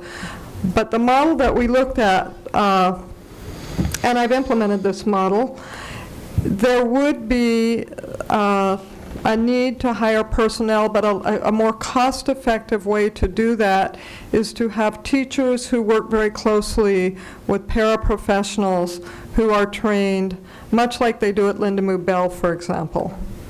They're not credentialed teachers. I believe fully in being a credentialed teacher, but the bottom line is that's a very costly model to have all intervention delivered by a credentialed teacher. So the model was to have credentialed teachers trained, and every elementary teacher should have some level of training relative to reading and dyslexia best practices in the model that I propose.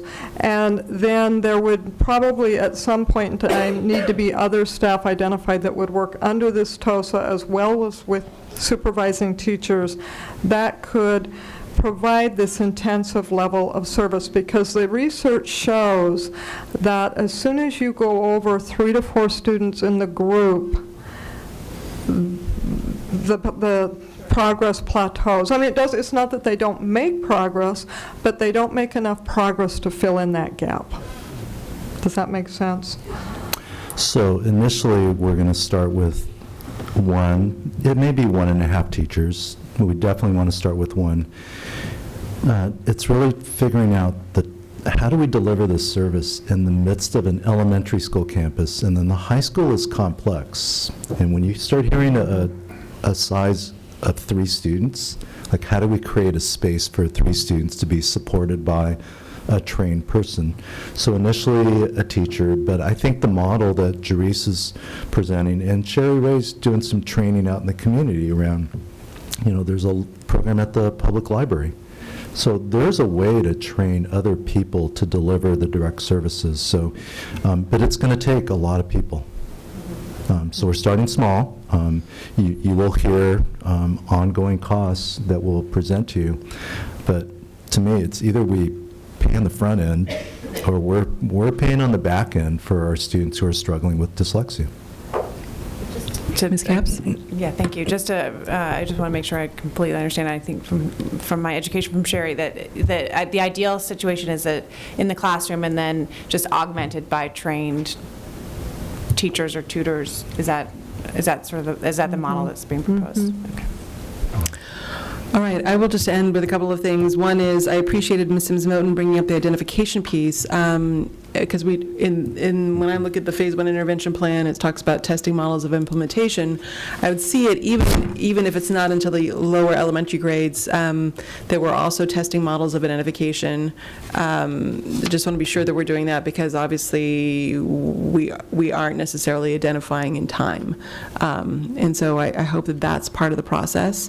I hope that we're also really thinking about our students who are second language learners and the overlay between dyslexia and English learners, and how some, as retesting research-based methods, it may work with a native English speaker, but not with a native Spanish speaker, and that there may need to be some differences there. So I hope that as we're looking at the research on it and the way it's working with or not working with our students, and that is my passion, working with English learners with disabilities, and actually a big part of my presentation and research is on early remediation of dyslexia and reading disabilities in English learners, and how to know when it is dyslexia versus a language difference. Well, I think that we are extremely fortunate to have you as a resource. So thank you.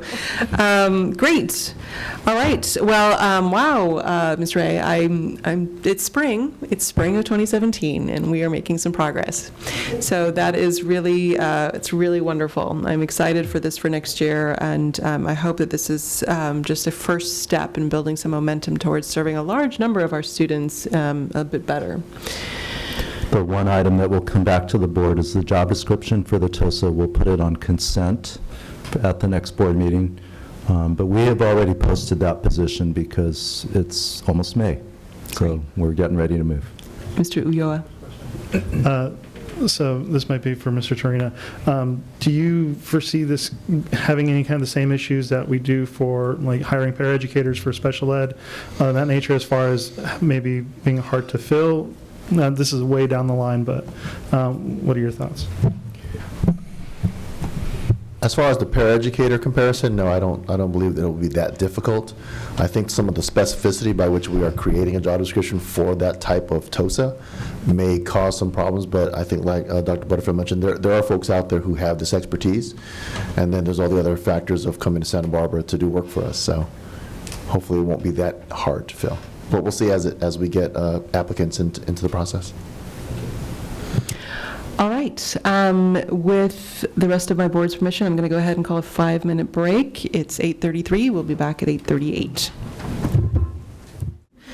All right. So next up is item I3. This is report on landscaping improvements for the Peabody Stadium replacement project at Santa Barbara High School. Mr. Het-Yunk. I was like, he was there. Where did he go? Hello, Mr. Het-Yunk. Good evening, Mr. Matsuoka, Ms. Parker, members of the board. My department was tasked with two things: to look at the tree replacement at Peabody Stadium to see if we really needed to remove 191 trees, and then if we did need to remove that many, can we replace them? So we asked our landscape architect to go back and take another look. Our landscape architect is Mr. Sam Maphis. He's here tonight to answer any specific questions that you may have. So we took a look at the 191 trees and says, are there any that can be saved? Like we saved a few when we did the Washington parking lot a few times ago.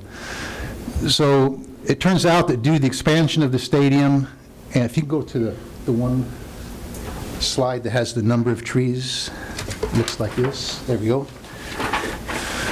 So due to the expansion of the size of the stadium, due to the track and field, and due to the rebuilding of retaining walls on the slope, we weren't able to save any of those 191 trees, and it wasn't feasible, based on their root systems on the side of the hill, to really put them in a box and try and save them and replant them like we have at other sites before. So the second step was to go back and look at the possibility of placing more trees within the stadium. And we did that, and were able to identify an additional 42 trees. If we can go to the next slide. The trees, the one before this one, Brian. The trees highlighted in green are the 42 additional trees on this slide. The other ones that are the original trees from the original plan. So we were able to add 42 trees in the stadium to bring that number closer to the 191, and we got all but 24 trees placed in that stadium. Then we placed those 24 trees to keep the same number on campus at the baseball field. On the next slide. On the slope between the baseball field and the end of Carrillo, near the stadium. There were trees on this slope previously. We lost some trees to the drought. We lost some trees to the bark beetle a few years back. A lot of those were pine trees, and so this is a great opportunity to replace those trees also. So the good news is that we were able to find places on campus for 191 replacement trees. The not so good news is that we weren't able to save any of those trees. And I'm here for a board comment and to answer any questions that you may have. Mr. Ulloa. I just noticed there's a lot of eucalyptus. Sorry, just out of sheer curiosity, why so many eucalyptus? I think I counted 101. That were there now? No, well, in total that are going to be in. Oh, some of those are the blue gum, the eucalyptus. They're, I believe they're a little different. Ryan, if we can go to this page. They are the lemon gum eucalyptus, which are different than the typical eucalyptus that you see there now. And maybe Sam can offer the, if you want to come up and use it. That'd be great. Thank you, David, and school board members. So to address the eucalyptus that are there now, they're the very large blue gum and globosa, and they were mostly on the slopes. And they were so large that there was no way, because of the enlargement of the stadium, as David has said, to do any kind of saving of those. And the replacement plants that we're using are oaks, mostly the California live oak, olive trees. We are using some eucalyptus because of their skyline character, and they're quite handsome in their large forms. But the only one that we're using to bring back is the lemon gum, which is the one with the smooth trunk. And it's very high and kind of wispy. And so we do have a number of the lemon gums that we are bringing back, but mostly it is the native oak tree, the olive tree, because we're looking at as sustainable and tough and drought tolerant a plant material for the long term as we can, because the drought has taken out many of our very substantial trees in town, as you know, and they're very susceptible. The pine trees are heavy and laden with many needles that cause them to tip over in a wet winter, as we saw on Anapamoo Street. So these trees we know are very durable, and that's why we brought the matching 1-to-1 back to the numbers of the design for the Peabody Stadium and the high school. Oh, thank you. Thank you. Ms. Capps? Yes, I know that the neighbors have been pretty active with this project, and seeing trees being taken out is not the prettiest sight. And I'm curious if you can speak to the communication plan for the neighborhood. We have a neighborhood meeting scheduled for May 15th at 5:30 in the cafeteria at Santa Barbara High School, and the neighbors will be notified of that via postcards. So all of the surrounding neighbors can come and find out everything that's going to happen for that stadium, as far as the mitigations we've established for noise, construction times, the duration of the construction project, just to provide them with all the information so they're aware of exactly what's going to happen. Great. And how far in advance is that to when the trees would be starting to be removed? The trees would probably during the demolition process would take place in the second week of June, third week of June. Okay. So this had come up for me. I think I might be the only board member that was actually getting emails on this, specifically out of the Bungalow Haven Neighborhood Association, which is, I think of the trees as mostly kind of arcing behind the stadium, closer to more the downtown west side, and that's not part of the Bungalow Haven neighborhood. So I'm sure that there's another neighborhood organization there besides just reaching out individually. I would hope that our district would try to figure out which neighborhood association is there and also reach out directly to that membership structure. We're notifying all neighbors within a quarter mile of the project. Great. But, you know, my concern was that a lot of people actually don't know that this is happening, and they will just be, you know, flabbergasted when these huge old eucalyptus trees, whether you like eucalyptus or not, they are you know, they're providing a huge screening factor there. And so not just is it the loss of the trees, but then it's going to be exposing this enormous construction project. And then just the feel, the interaction between the high school and the neighborhood will feel very different for a long time. And so I appreciate this opportunity of really explaining why it has to be this way and how the district is seeking to mitigate it. I have tremendous respect for Mr. Mafis's work. One question I have is this, this wasn't attached to the item. Would it be okay for us to attach this to the item so that if people just want to look at it without going to a neighborhood meeting, they could see it by looking at this agenda item? Yes, and Mr. Mafis is planning on having some boards with these things on them at a larger size at the neighborhood meeting, so it'll be, you can blow it up, but at the meeting they won't be able to blow it up, so he's going to put some large posters together for presentation. Great. Okay, that really helps. Ms. Capps? Just to piggyback on the question, so are folks just getting invited to the meeting, or they're actually getting information about the trees? So my question is, if you don't go to the meeting and you see a bunch of trees getting taken down, what kind of communication would there be? Right now, if they don't attend the meeting, they probably would not know about the trees. Well, I guess that's a question mark for our PIO, Yes. what that postcard looks like, and does it have, yeah, I think the hope would be that it would just be sort of explaining Peabody Stadium construction project that's about to get underway and major changes in the landscaping that we'll be developing, just so that people know why they're being invited to this. I think that would be helpful. I agree. Yeah. Thank you. All right. Thank you very much. Thank you.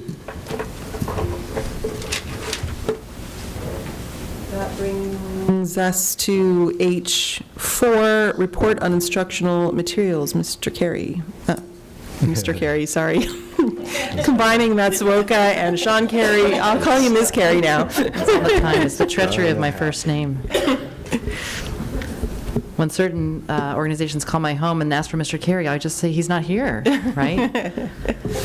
So, good evening, President Parker and members of the board and cabinet. Actually, continuing a theme from the evening, which has seemed like recent progress on some items that feel kind of overdue for us for, in some cases, months or even years, as we saw with the acquisition of devices, and certainly with some of the progress around some of our special ed projects and specific to dyslexia.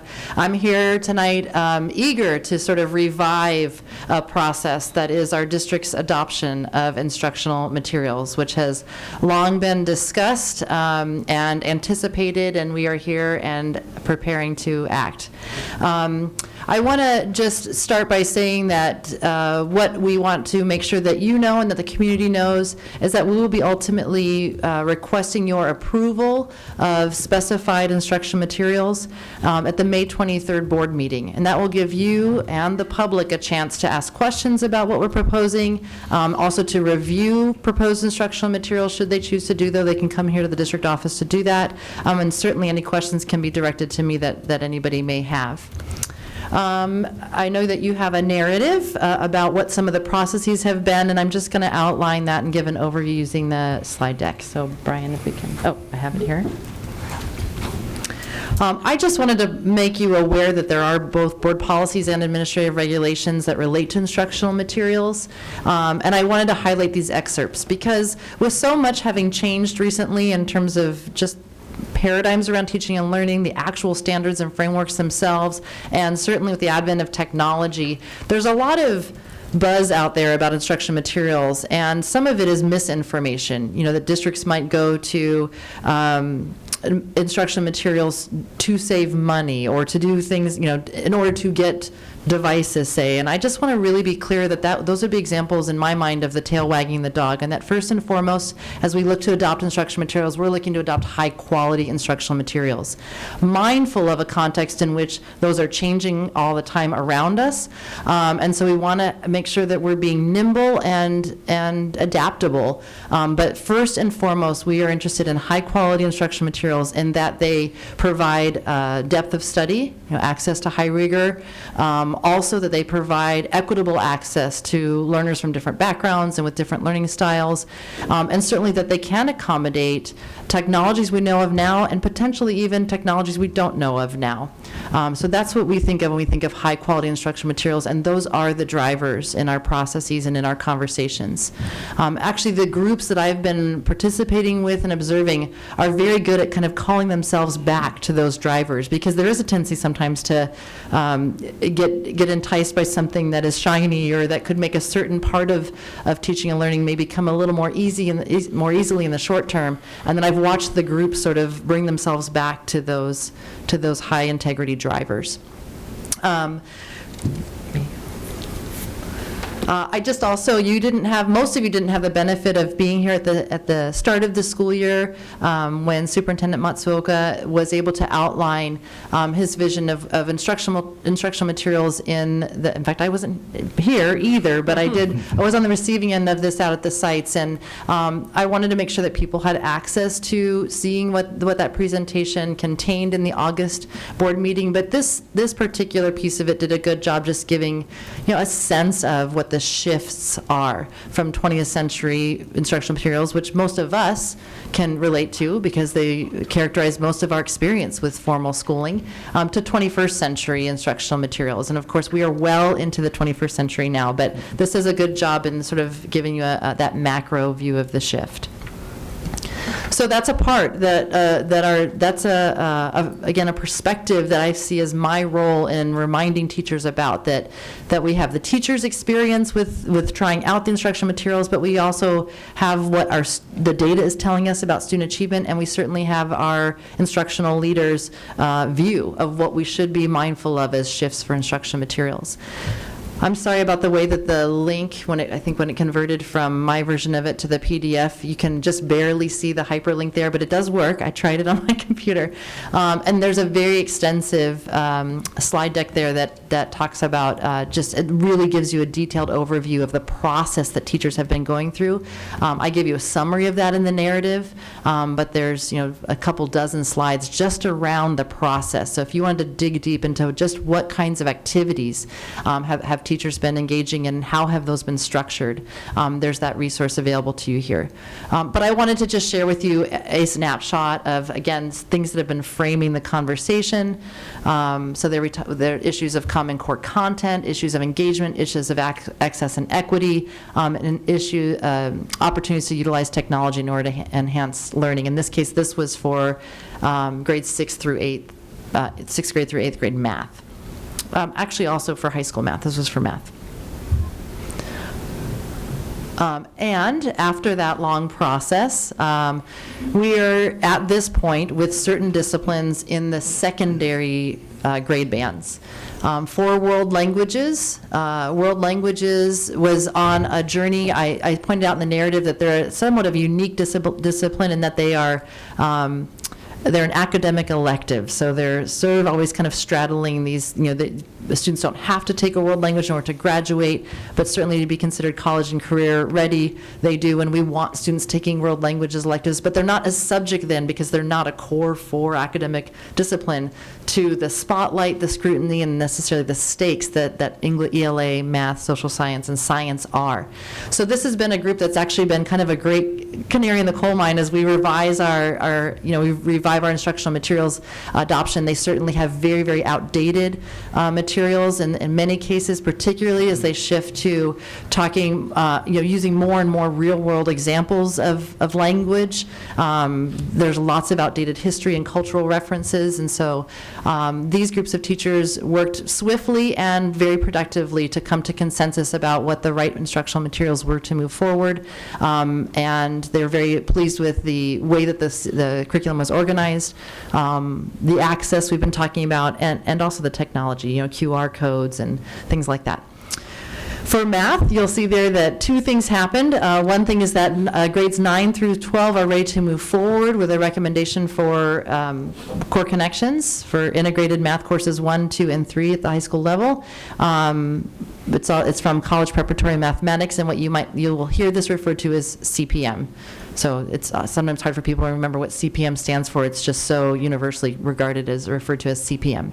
So high school math had a very, very strong consensus around recommending for adoption CPM. CPM is widely used. It's widely known. It was utilized in our district, and then we fell away from that during the NCLB era. And so it was sort of Common Core before we adopted Common Core, and now there's a return to CPM, and it's certainly a renewed, revised version of CPM. And then grades 6 through 8th, there was some description there in the narrative about just the unique journey that teachers in grades 6 through 8th I learned a lot in recent months about different experiences that have been had in the junior high schools around instruction materials in general, certainly around math. And then we've got the added element too in the Common Core era of having the mathematics standards being grouped as grades 6 through 8th standards. So we were also having a lot of I would say just more robust and more sort of all in the same room get together kinds of conversations about how we teach and learn math in grades 6, 7, and 8, and really paying attention to that articulation. At the end of the process, really the group determined, and I was part of that group and helped to facilitate that conversation, that they were not yet as eager as they are to have materials. I can't really even overstate that sense of urgency about it. That they were not ready to move forward without a stronger consensus, and that it wouldn't be wise to move forward without a stronger consensus. And so we have more consensus building to be doing there. So I hope to hear from you now and also potentially again on May 9th, and certainly from many community members who have questions for me or you in the interim, in order to speak more to these recommendations and then ultimately to be able to approve them before June 1st so we can get going. I'm open to any questions you might have now. Any questions at this point? Ms. Sims-Moten?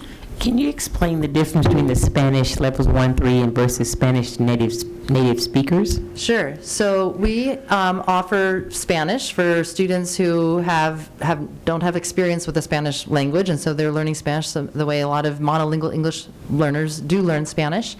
But we also have a course offering called Spanish for Native Speakers, which does not exist at all secondary schools, but does exist at the 3 traditional high schools, and it exists at 2 of the junior high schools. And so that's a very different target audience. These are there's not really a typical student, but if I had to say, these are students who are generally fluent speakers of Spanish, so they might be bilingual, but they're not necessarily biliterate. And so those instructors of Spanish for native speakers use different texts, use different materials, actually use a wide variety of texts, literature and expository texts. It's a very different approach than it would be to teaching students who are monolingual English speakers. Thank you. Any other questions at this point? My questions are, when would materials be available here in the district, and how will we tell parents that they're here for us to look at? So they can be available this week, I'm hoping by the end of the week. We've had some conversation. It's been a long time since anybody's had the process, but we think the best thing to do is to direct them to the superintendent's office where they can check them out. I think they used to be on display and things like that, but there aren't so many of them that we can't just have them in a place that's kind of better supervised that people can then kind of come to see them. So anybody who would like to come actually review the materials can come and come to the superintendent's office to do so. And just on the junior high and sixth grade, 6 through 8 issue for mathematics, I know how much they want materials, and so it is disappointing that they're struggling with this. And I hope that they can make progress soon. But one question I have is, if we're remaining in the pilot phase, is there a sense that we need to bring in different materials to pilot? Or are they going to be working through the current materials that they've piloted until they reach a decision only on those ones? Well, currently, all options are on the table. I would say that the consensus right now is not necessarily to bring in new options, but rather, in fact, I would, before finishing that sentence, go to say I think we ended up framing it as progress nonetheless, because, in fact, just by virtue of the fact that we were not backing away from insisting on consensus, that represented a kind of progress compared to what some of the past practice had been. So by the group holding firm and saying, we're going to do this differently than we've done it before because the way we've done it before wasn't coherent enough and wasn't equitable enough for students. I saw that as a kind of progress. I think the idea of bringing in totally new materials was received as something that was kind of a daunting suggestion by most in the room, but we did not, we kind of cut it off there and said that's part of what we'll be revisiting in the final weeks of the school year, so we have we at least design a process for that, for moving forward. And when is the next meeting of that group? We have not scheduled that yet. Okay. That meeting was last week. Okay, great. All right, thank you very much. Okay. Could we move item 7 up, because I've got some stuff. All right, we are going to switch the order of the agenda slightly at this point, and we're going to jump to item I-7. This is the report on personalized learning in Santa Barbara Unified School District. Mr. Matsuoka. Thank you for taking this a bit out of order, because I have 2 principals and a teacher who I told them come early because we were moving along, and then now we're sort of back to our schedule. So, and I really want you to hear their voice about why these 2 schools want to head towards this model. So this is a pilot effort in Santa Barbara Unified next school year, 2017-18. And so I've been speaking about personalized learning probably for about 4 or 5 years. I try a different teaching strategy every time. This one, I'll just go really fast. If you think about the opposite of personalized learning, it's like standardized learning. It's like depersonalized, or the same model for every student. And there's a very compelling book that I've read about the end of average, and how this whole idea of mathematical averages has driven education to teach to the middle. Because who do you teach? Well, you teach the average kid in the middle, and the fast kids get bored, and the struggling kids are behind. But that's all I can do as a teacher. And it's really the mindset that one size would fit all students. But wow, students come to us in all different, skills, gifts, passions, life experiences. They do not come to us as one student. It's 32 kids have 32 different places of learning. So this is a definition that I've led with for a long time. It's been produced by iNACOL. It's a really good definition. I'm not going to read it to you because you read it, and there it is.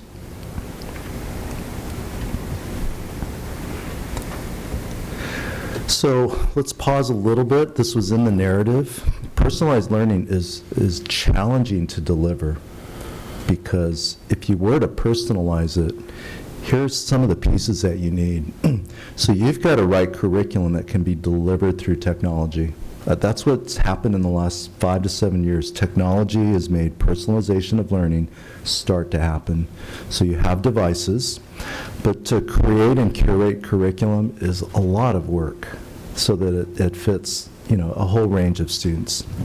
Something else that has to be built into this model is assessment. Because if a student is going to learn in a more independent fashion, some of the assessment needs to be delivered by somebody other than the teacher. So what this means is looking at the learning standards and then building a test bank that's pretty extensive, that's varied, and ideally is adaptive. meaning, oh, this student did not get this concept. I'm going to deliver up the same question, but either differently or slightly easier until they get it.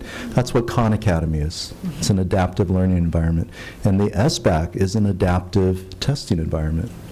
So this curriculum that we're headed towards with Summit is not adaptive because the engine behind that is just a huge amount of work. But we do need software that would assess at the lower levels of understanding. That term, depth of knowledge, you'll hear that in presentations over the months and years. So we've moved from depth of knowledge 1s and 2s. That was the STAR test with A, B, C, and D. Someday, we should have the board take a sample assessment that our 8th graders face. You will go, oh my gosh. We'll do that. We'll do that in closed session, maybe. No, we'll do it in a study session, but when we first started seeing these assessments, we realized this is not your regular assessment system. All right, third, you need a learning management system that coordinates all of those words up there. And that's a really hard software problem to solve. Now, I've been around SASE, which is a precursor of ARIES. We have ARIES. Oh, should I mention it? No. Okay, I will not mention the temporary effort to change learning management systems in Santa Barbara. It was, look at the staff, they just go, oh, it's not a good experience. It's just a really complex problem. And fourth, it's an ideal space to bring project learning into a personalized learning environment. So these are all the ideal pieces.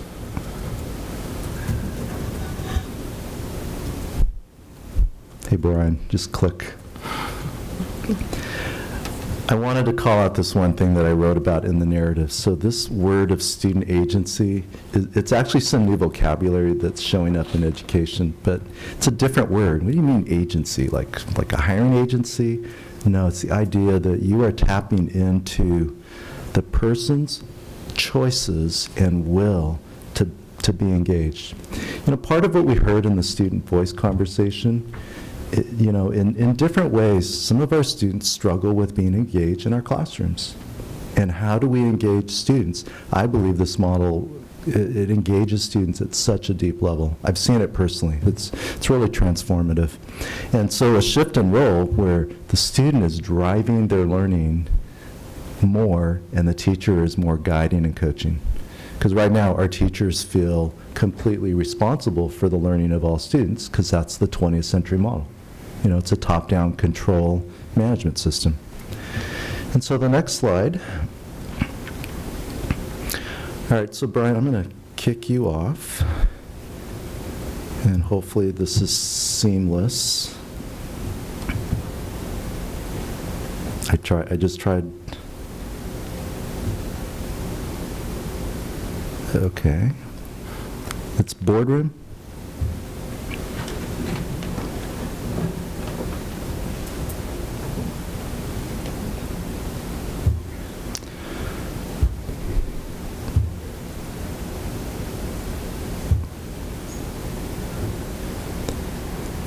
It says, oh.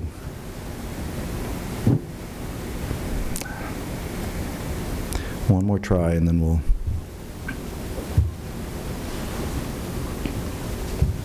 All right.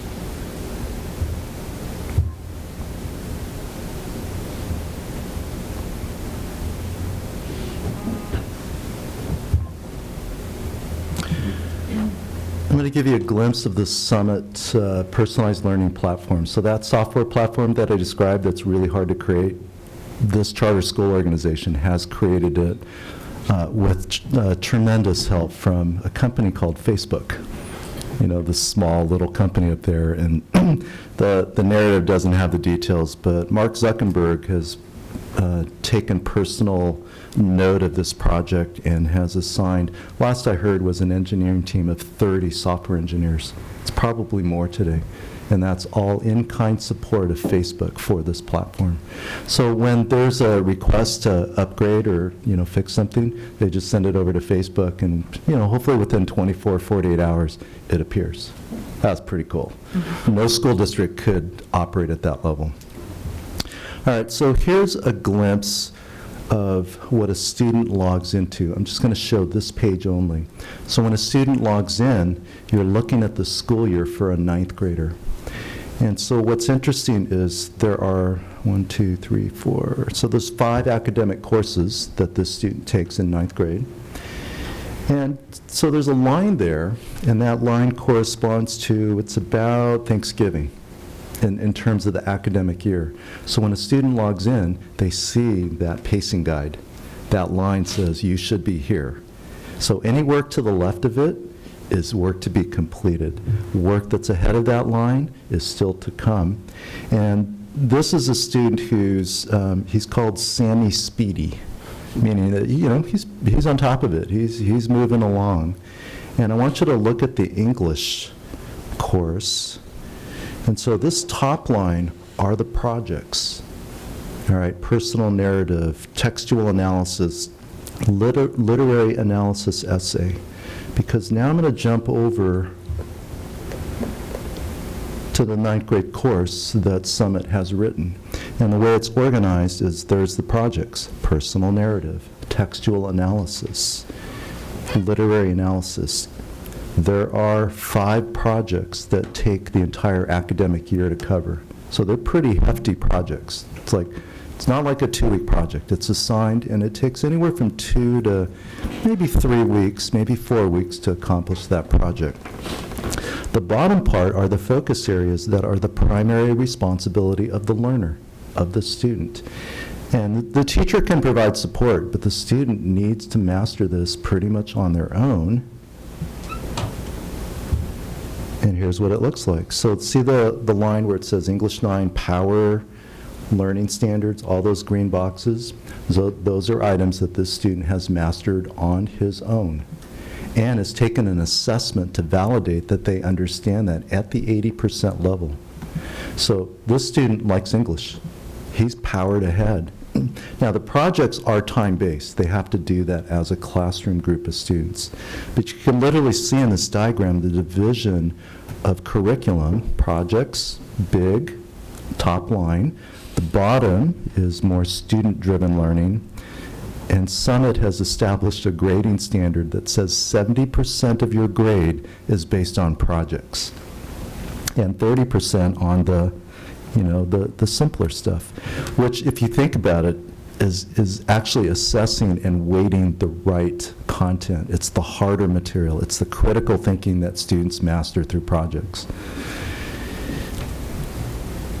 So that's a quick glimpse. And so students log in every day at home. Parents have access to this. Students have access. And then the teacher behind the scene has an entire grading management delivery system. So there's the Summit. It's called the Personalized Learning Platform, PLP. So I'm going to kick myself off, and then Brian will go back to the slides.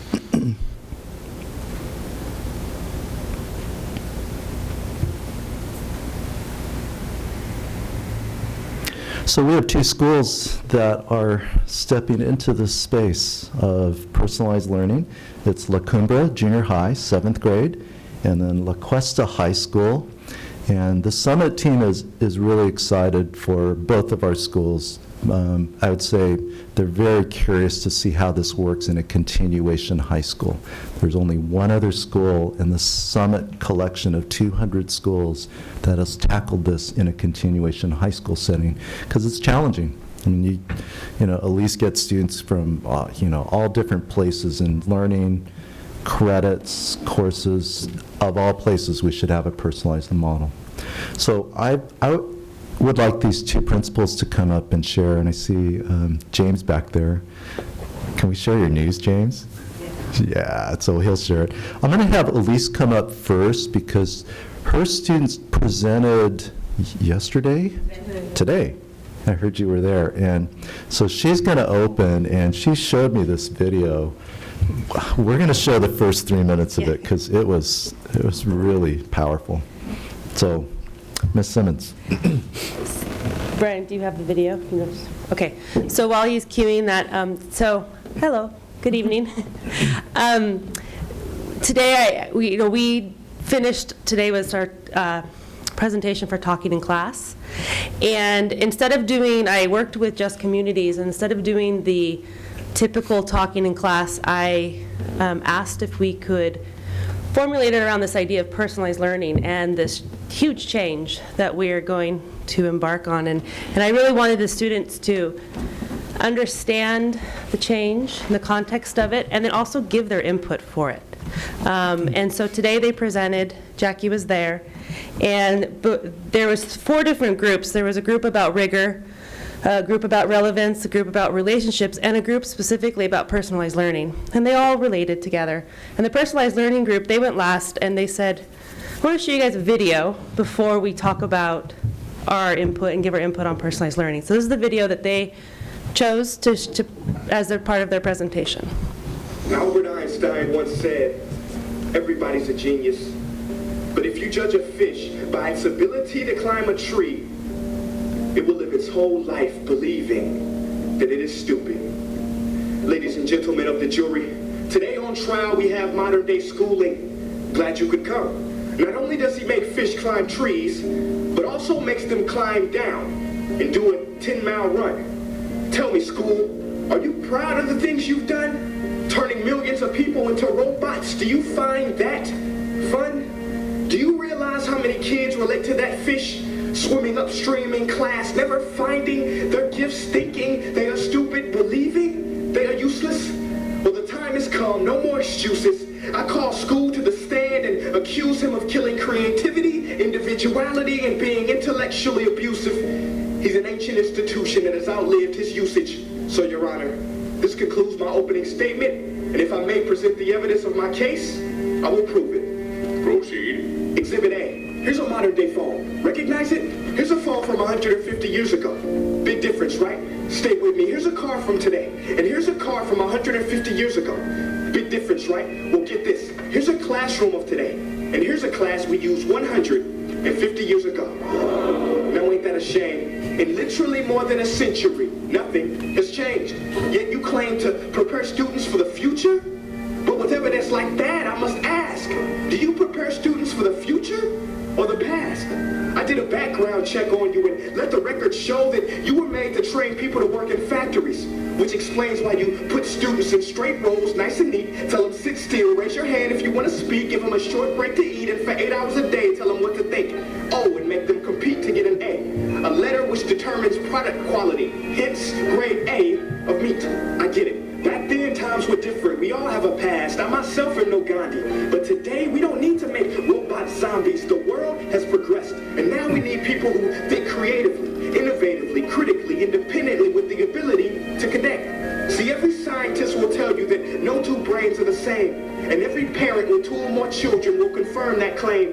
So please explain why you treat students like cookie-cutter frames or snapback hats, giving them this one-size-fits-all crap. Watch your language. Sorry, Your Honor, but if a doctor prescribed the exact same medicine to all of his patients, the results will be tragic. So many people would get sick, yet when it comes to school, this is exactly what happens, this educational malpractice, where one teacher stands in front of 20 kids, each one having different strengths, different needs, different gifts, different dreams, and you teach the same thing the same way? That's horrific. Ladies and gentlemen, the defendant should not be acquitted. This may be one of the worst criminal offenses ever to be committed. And let's make... So we're going to pause there. There's another 3 more minutes. If you want to see the rest of the video, I think if you just Google on YouTube "suing school," it comes up. But this is what the students began with. And then they proceeded to talk about why we should shift to personalized learning. And at the end of it, I asked them specifically, what are the 3 things you'd like for me to share to the school board this evening? And this is what they said. They wanted me to repeat the Einstein quote, "Everybody's a genius. But if you judge a fish by its ability to climb a tree, it will live its whole life believing that it is stupid." And that was in relationship to the second thing, which is that everybody learns differently. And they really talked about that they all have unique learning styles. They all learn at a different pace. They have different interests. They talked a lot about cultural relevancy and their past and where they come from. Many of them voiced feeling disconnected. They talked a lot about they have different passions. And that was also in relationship to that it should not be, school should not be one size fits all. And that's a direct quote from one of our students. And the third thing that they wanted me to share was that they talked a lot about the relationship piece with themselves and their teachers. And the relationship piece is really strong at La Cuesta. Jackie was there. It became at the end of almost like a love fest. It was nice. But they also talked about, though, that those relationships could be a lot stronger and that they would benefit from more time with their teachers. And they were very excited to hear about the possible mentoring piece and having that one-on-one relationship and support from their teacher, whether it was with helping the teacher helping them prioritize their tasks, or even just life skills. And a lot of them asked, like, what's it like to be in college and what kind of work there is. And they really want more time to spend with their teachers and to develop those strong bonds, and at the same time have their teachers support them academically. So that's the students' voice about why they want La Cuesta to turn into a personalized learning model. And I'm going to have James Bedard come up and introduce what the teachers, their reasons why. And I want to make sure that he shares his... He will share his story. Okay, good. Thank you very much again to everyone for having us here today. As teachers, one of the things that Elise really hit on, and one of the things that I think we recognize in ourselves at La Cuesta is we have very strong relationships with our students that we know can also improve. And one of the things that assures me that we could implement Summit's program is, having spoken with a number of people who've been there, they have always said that the secret sauce, if you will, of their success is the relationship piece, the mentoring piece. It's something that I actually did a poll of teachers, an informal poll earlier in the year, and overwhelmingly, teachers wanted to be in a mentorship role with the students. Secondly, it's really important, and we've had a lot of discussions about students taking more ownership in their learning, and that's that personalized, individualized piece. Having been at La Cuesta now for 4 years, I've had a lot of people ask me why the students failed and ended up there, and I have had to learn over time that the students did not fail to be there. In fact, the school system failed them for one reason or another, and that's ultimately why they're there. We owe it to these students to develop that, again, that ownership of trying to become individualized learners. Finally, the teachers at the school, again, overwhelmingly recognize the importance of students learning skills, learning how to be able to think critically over be able to recite something. And Summit's program does this for us, where we can look at assessing students in more challenging, more rigorous ways, without, again, eliminating those depth of knowledge 1 and 2 types of questions. But the fact that those exist right now, it'll give us better data on how our students are learning, what our students are learning, and then finding those gaps. So finally, I hope I didn't forget anything. The thing that everybody has been asking me to share with you guys is my wife gave birth yesterday, so it's why I am late. It's my first kid. I still have the hospital band on, and I am going to go. So I appreciate, again, the time. Thank you for also moving us up. I don't know if that was part of the reason why, but thanks, everyone. Congratulations. Thank you. I'll stay for the rest. Okay. And, you know, I purposefully shared the student voice first because that's very important to me, but also that's really the model of La Cuesta. Students are first, they're at the center. And James shared the teacher. And for me, as the administrator, my number one role is to support the students and my staff. And I believe in in what Summit, I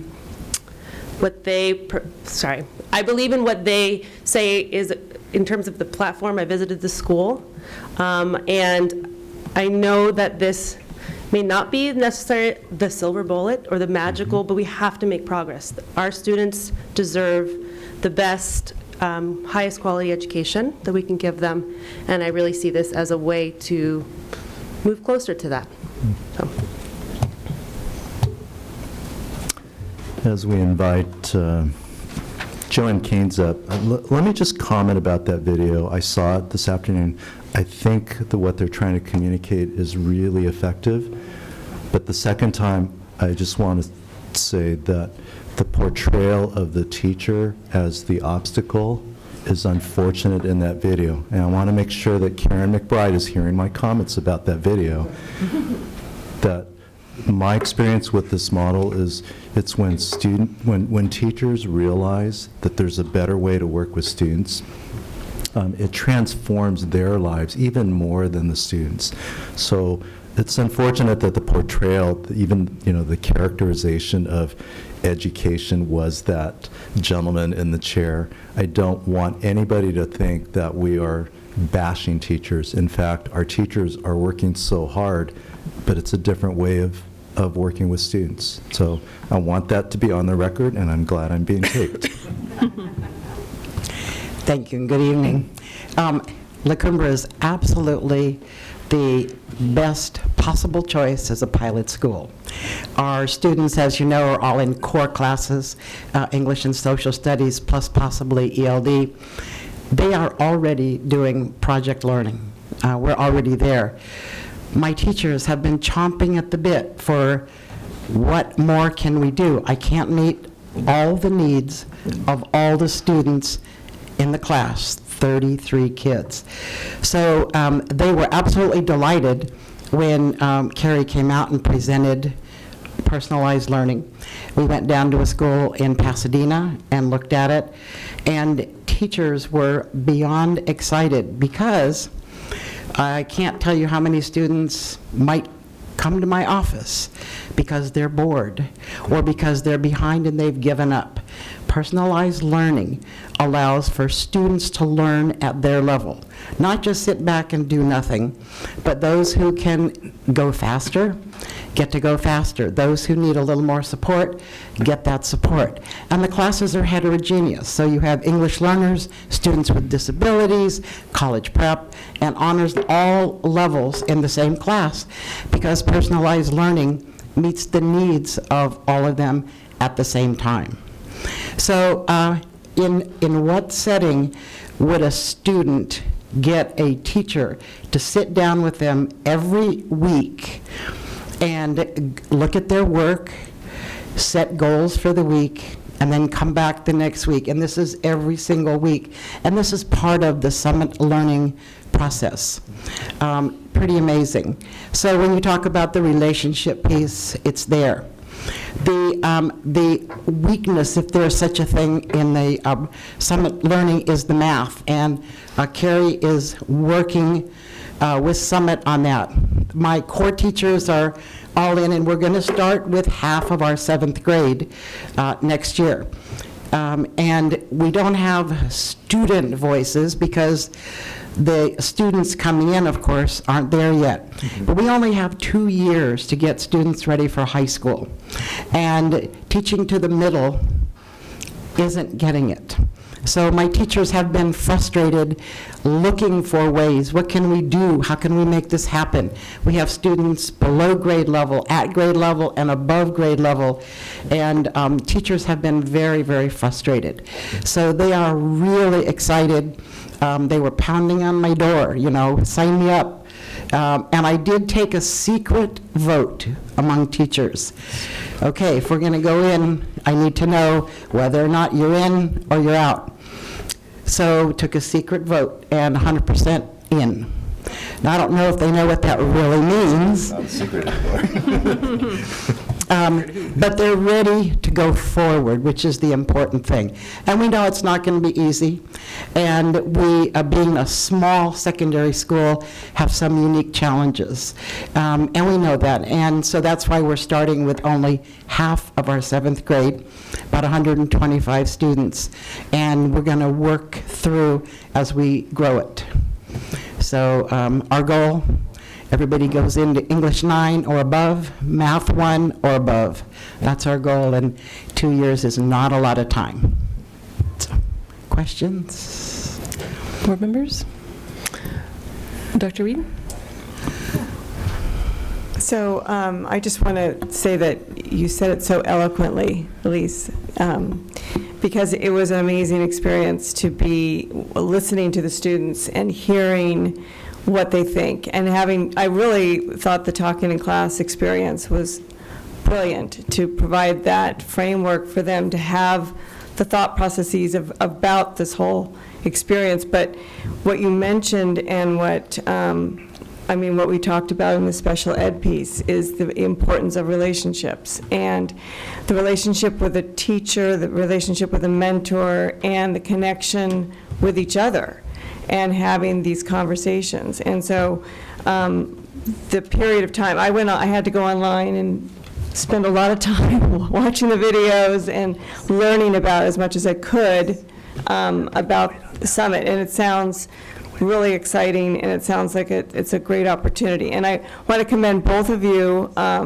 because I know if anyone's going to do it, Ms. Keynes is going to do it and do it well, and is passionate about it. And likewise, at 2 schools, perfect opportunity. I think for La Cuesta, it's just a great way of saying, we respect you, we think you're fabulous, we think you can take this on and take it to the next level. And I think that's really powerful to show the district that La Cuesta is pushing forward in this way. So I want to commend that. So really, honestly, I know we're going to learn as we go, and the process. I think I have some questions regarding, which I'm sure we don't have answers to yet, but some research that's come out of the question about just the privacy factors with the students and their information, and being involved in a system framework such as this that's related, with Facebook, the idea of privacy and issues around that. So I guess I would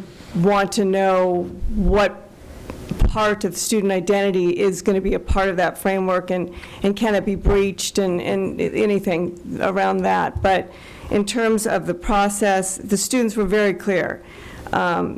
Relationships with their teachers was huge, and it meant everything to them. And it really was why they wanted to learn, because the teacher really cared about them. And having that period of time designated for the students and the teachers to be together is going to be, I think, instrumental in really bringing this forward. So I totally think it's great. Thank you.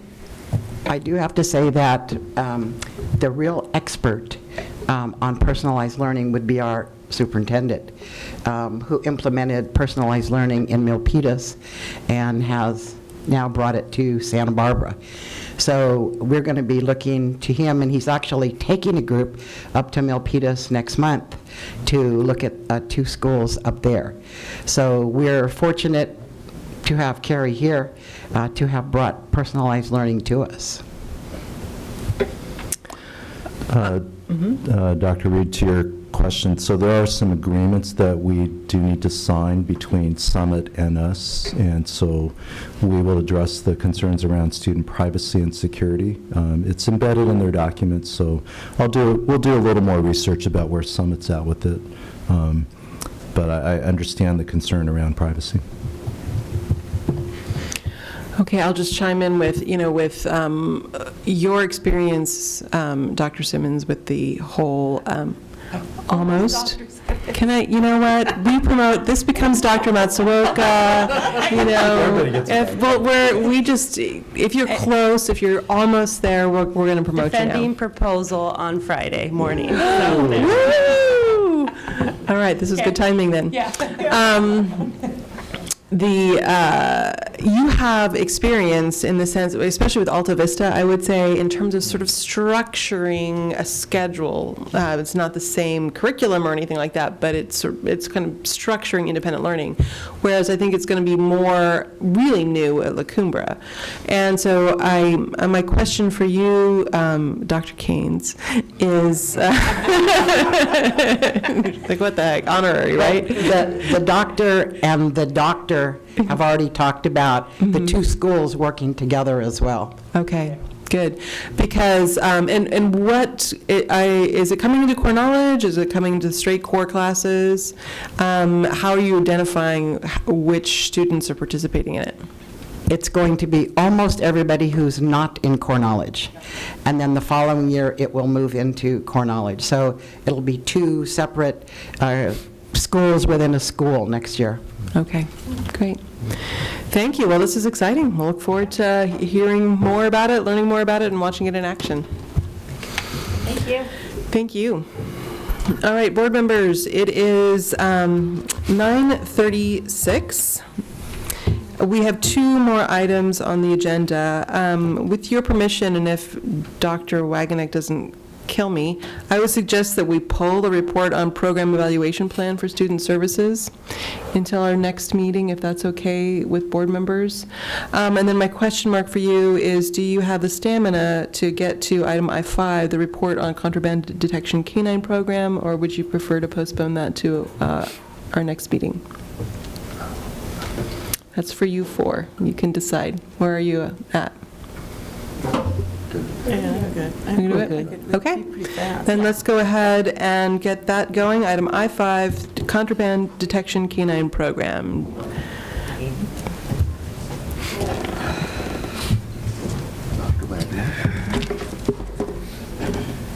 Good evening, Superintendent Matsuoka, President Parker, Board. I want to keep talking about the last topic. It's really exciting. I just had to get that off.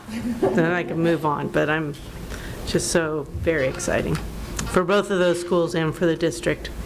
I bring to you tonight a report on the contraband detection canine program, less formerly known as the drug dogs. Do I have my clicker? Thank you, Brian. He magically makes it appear. So just to give you some, a little bit of background, we do have board policy around this. It allows the district to utilize contraband canines for the purpose of searching for drugs, alcohol, and other contraband such as weapons, gunpowder-related materials on campus.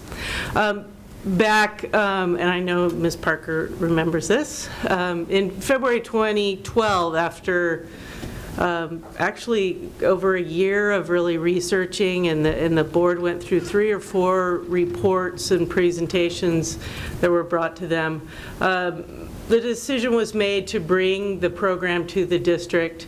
Part of the rationale of this was that 14% of the students were reporting use of alcohol and drugs on campus, and that meaning within the last 30 days they had used or been under the influence of drugs or alcohol on campus. In addition, the district was seeing an average, over a 3-year average, of about 260 suspensions. So in an effort to address this concern, the decision was made to invest in this program. It's really important to note that unlike most districts in the nation that utilize contraband canine programs, our district, under the advisement of our attorneys and citing the Fourth Amendment rights of search and seizure, stated that when the dogs came into the classroom, or actually before, students, when they leave the class, because they do leave the class during a search, were allowed to take their belongings with them, including their backpacks. And I think that's an important piece for you all to know, especially the newer board members, because that in many cases was removing potential contraband from the classroom when the backpacks went out. I went through and did an analysis. I talked with InterQuest K-9, who is our provider, got some data from them, and then also looked at our data in ARIES. In the 4 years, and this goes through last June, that we utilized InterQuest K-9 program, we had 163 visits. That comes out to about 1,300 classrooms or parking lots, because each time that a school is visited, randomly 8 different classrooms are chosen, and one of those classrooms that's randomly chosen that's put in the hopper is the parking lot. There were, in 1,300 checks, there were 37 hits total in 4 years. What I also found was, when looking at last year's California Healthy Kids survey data, 11% of our students report use on campus in the past month. This is a reduction from 2012 when the program was approved. That 3% comes out to about 20 students. If you look at our high schools, that's about 20 students per school. Last year we had 242 alcohol and other drug-related infractions, which is 18 less than the average that was cited in 2012. Not a huge decline, unfortunately, and I say this to you, unfortunately. This is some of the hard data, but what we know anecdotally is we still have drug and alcohol problem in our schools. I came to you several weeks ago and brought you the student services report that shows that though we are seeing some improvements, we still have a lot of work to do in that area. So the recommendation coming from district leadership is that we're seeing a minimal impact of this program on our student behavior, and it's also intrusive in our classrooms. And as some students shared with us a number of weeks ago, they're in the middle of a lesson and they have to stop the lesson and leave. So that, coupled with the minimal impact on student behavior, we recommend that the contract with InterQuest K-9 not be renewed for the next school year. Rather, we'd want to continue to focus our efforts on other ways of addressing the problems that we have. So at this time, I will take your questions or comments. Mr. Ulloa? I just want to piggyback on what you said. It's better to concentrate on other areas of prevention or just even treatment, honestly, because taking, a vial of pot from somebody doesn't take away the fact that they might have an addiction, they might have a need to it, they might have other things, other root problems that connect them to need that, for whatever reason, to calm down, to, it might be something medical, it might be something physiological, something might be home-based. So, I think it's one, it is minimal impact. It's almost nothing. Out of 1,300 visits, 35 actual hits is only about 2.69%. Out of all the visits. That's, you wouldn't pay somebody for 2.69% of a job done over a year. So I piggyback on what you say and support, the idea of looking for something, looking at the students and saying, like, why do you have this? What is going on? How can we help you? How can we, individualize the learning? How can we, support you with more mentoring? How can we, create a dialogue between you, your parents, or whomever that at home that you need that extra support. So, again, I back up your recommendation 100%. Thank you, and I'd like to add that I didn't state this in the presentation, but by no means does this mean that we aren't concerned with the problem or that we shouldn't be addressing it. In fact, I think one of the reasons that our suspensions are high, unfortunately, one, because of the level of use, but because we're really working with our administrators, primarily assistant principals, to notice things, to build, when you build relationships with students, you see things, and it all goes to the restorative approach that we take, that it's not okay. But let's look for the reason why. Why are you disconnecting? Why is it more important to be high at school than to be engaged in what's going on? So, it's a topic we can certainly talk about for a long time, but we are concerned, and we need to improve our practices. And then going back to what we heard earlier today from the students, building that relationship with faculty, with, whether it's principal, your teacher, whomever on campus, that gets shattered so quickly. Even if you're not the student who gets a hit, or even if the drug dog doesn't come to your classroom, just the thought of that. I mean, I try to put myself in that place as a 15-year-old. There's no way. Like, I had an amazing principal in J.R. Richards, but if that had happened during my tenure at Santa Barbara High School, I don't think I would have been able to look at him with the respect and the warm feelings that I had, towards his administration, Fred Razzo, Fred Razzo himself, very, strict man, fair man, but again, any respect that any of us had for him or JR completely shattered, and any relationship we would have had with him, I would have felt violated, having these dogs even on campus. Ms. Capps. Well, Dr. Wagner, I just want to commend you and the team here for doing what we're supposed to be doing, which is, a clear problem that we all acknowledge, and sending the signal that this doesn't in any way indicate that we're not as vigilant or concerned about the problem. But two, trying an approach that was being used elsewhere, and then giving it a period of time and recognizing that it doesn't seem to be making as much progress as we would hope, and yet the downsides are clear. We were all very, I think, taken by the students who spoke several weeks ago. Myself, I was just recognizing, again, very concerned about the use of alcohol and drugs on our campus, but really heard the students speak to this extra climate of fear that is being felt currently, and how these dogs on campus and the way in which they were, the approach taken was just adding to that fear. And I just think of all times, we don't want to be doing that now. So I think this is a smart way to go. And also just we're supposed to be focused on the classroom and the integrity of that learning that's happening, and the trust that's being built, and the disruption.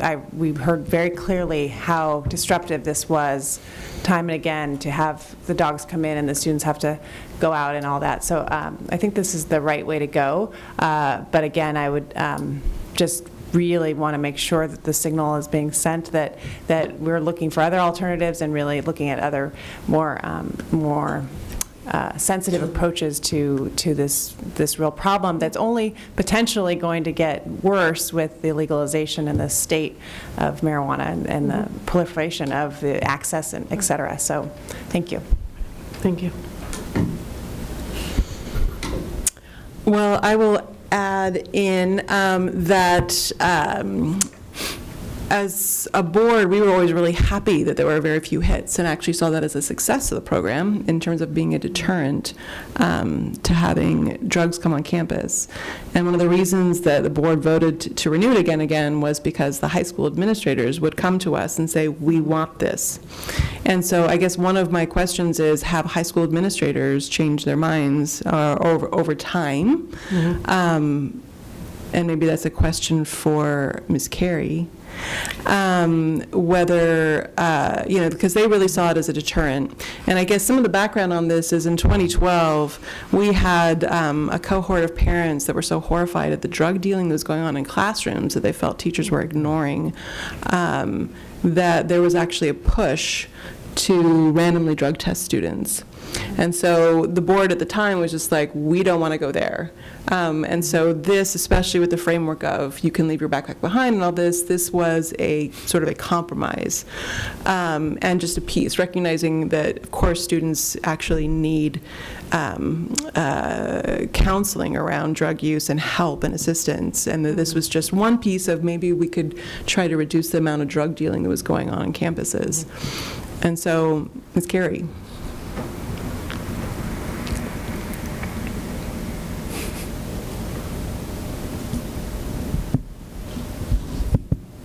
Sorry, I haven't done this part yet. Okay.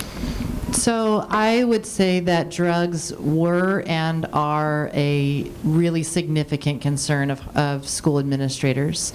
And I think that they are not a concern in other districts, but I would say they are a pronounced concern in our community. And it is fair to say that school administrators, I think, feel that there has been a little bit of an absence of tools, mechanisms for helping to enforce what our expectations are around drugs and other substances in general. And we recognize also that there's a huge need for a really diverse portfolio of approaches to our concerns around substance abuse in our youth. I think that site administrators also, I think it's fair to say, and for me to characterize, that they're sort of ambivalent about the use of the canine detection program, provided, given that students could take their belongings out. I think that was a compromise, but it also I think administrators struggled with that piece of it. If we're gonna do this, then that part limits what we're trying to do, which is sort of eradicate the presence of the drugs from the campus. Less focused on targeting the students. I think site administrators would pretty uniformly say what was most helpful was there are places on campus where drugs can get stashed. Toilet seat covers and restroom stalls, planters where there might be a shrub. And so dogs would help us find those things and help kind of keep the drugs themselves off, as opposed to really trying to get a hit on a student, which is always a sad thing, but often also a way when it would happen that we would then know about a student's needs or issues. So I think site administrators sort of lived with what could be gleaned from the implementation of the canine detection program, but didn't see it necessarily as a best practice. And I also think that over the years, we shifted mindset, and we shifted some of our policies. We certainly shifted our discipline policies. We shifted with regards to substances. We shifted them, particularly when it came to the automaticity of recommendation for expulsion, if we're talking about just drug possession or use. And so there were several sort of different things that were evolving in the backdrop of when we formerly didn't, and then began to utilize drug detection dogs, and then sort of kind of backed away from using them more recently. It's not ever been something that's been completely simple or straightforward. Right. Well, I guess that actually raises a question for me then.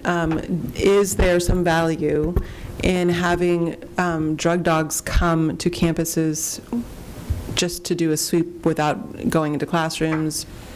But I mean, that's a question that I would appreciate going back to high school administrators. Would it be of some use to make sure that that stashes are found and kind of use them in a different way? So I do want to comment that before embarking on this, I did talk to each of the high school principals, and if Elise was still here, she could comment on that. And none of them hesitated to say that they had any problem with us eliminating the program. I mean, in terms of the sweep, having spent many years as a site administrator, assistant principal at Santa Barbara High, there's a part of me that would rather have the drugs on the student than hidden, because, and I'm sharing this anecdotally with you, a lot of the students that I were suspended was because I smelled it on them.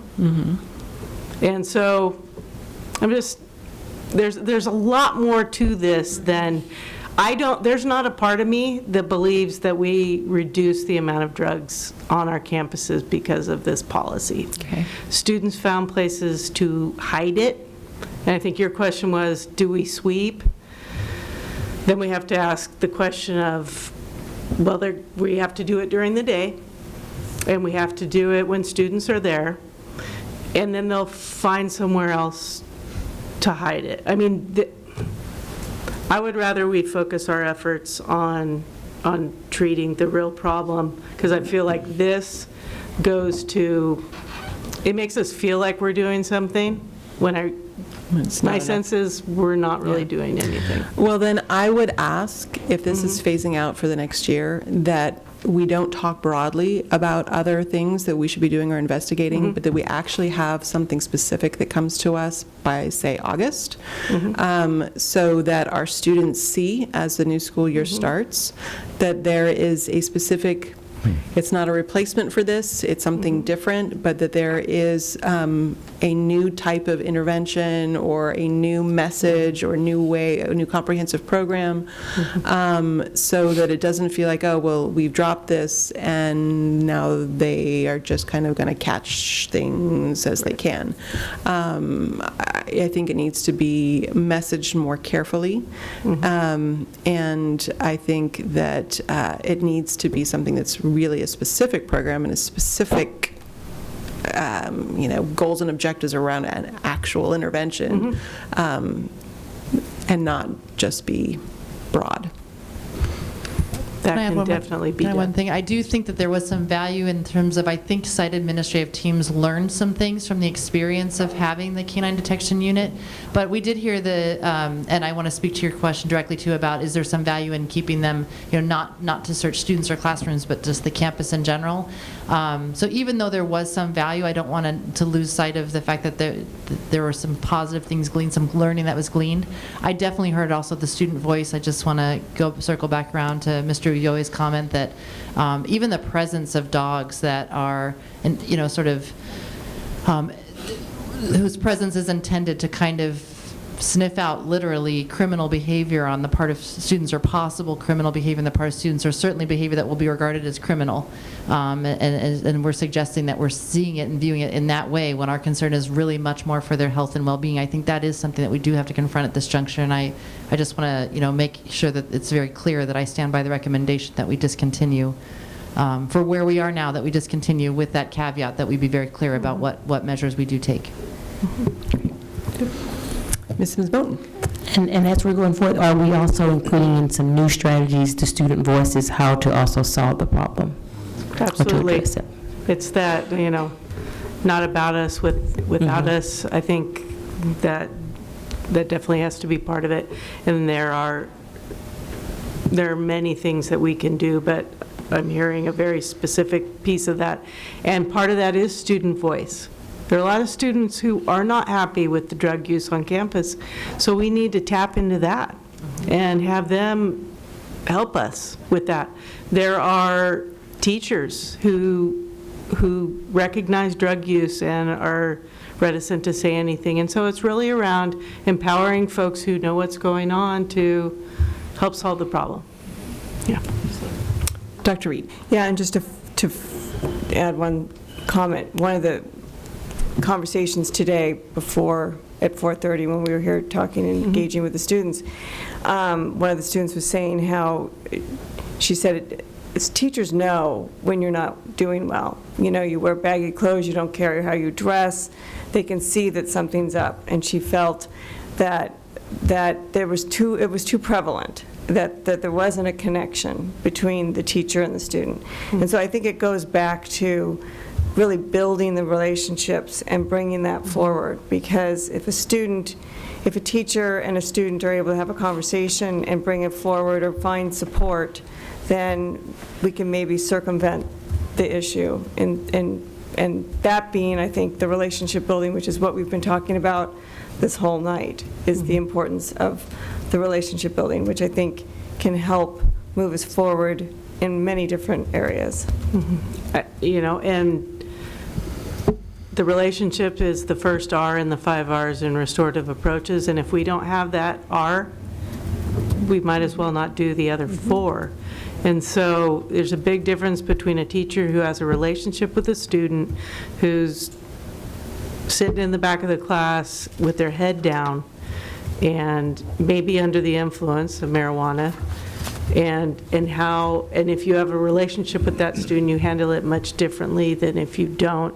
And that's not to put it all on the teacher, but it just shows the power of what can happen when we have relationships with each other. So, thank you. All right, and with that, we are moving on to K, coming events. Anything that we need to think about now? What's that? Teacher Appreciation Day? Yes, May 4th. May 4th. And we will party without you and your then new wife, Mr. Ulloa. Okay. Can you imagine? That'd be like May 5th is divorce court. Honey, it was honeymoon risotto.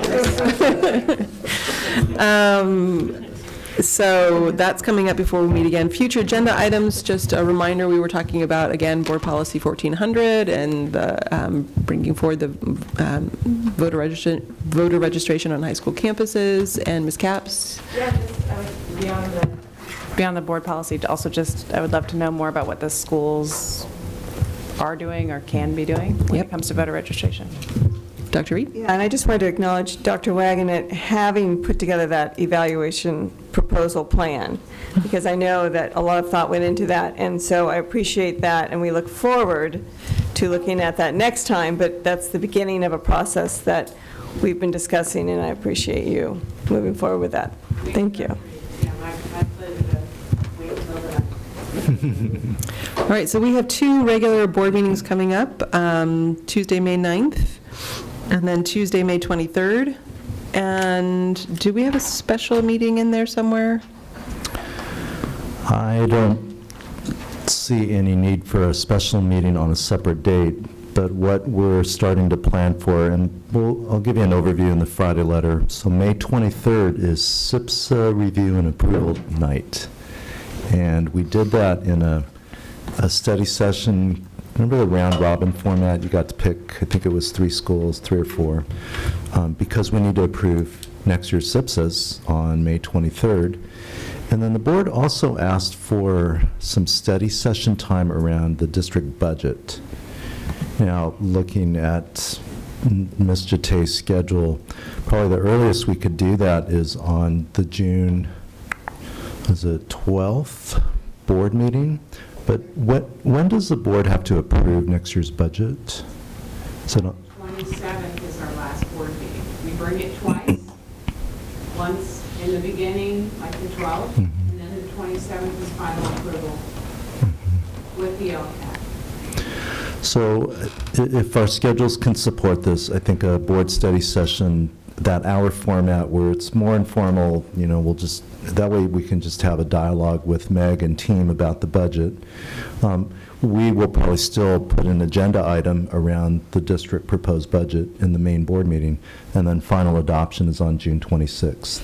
So we're headed into some board study session times because we have a lot of material to review. It's your first cycle with a lot of things still. So May 9th, regular schedule, then 2 study sessions, and then June 26th is our last board meeting of the year. Okay. All right, and so with the board's permission at this point, the meeting is adjourned.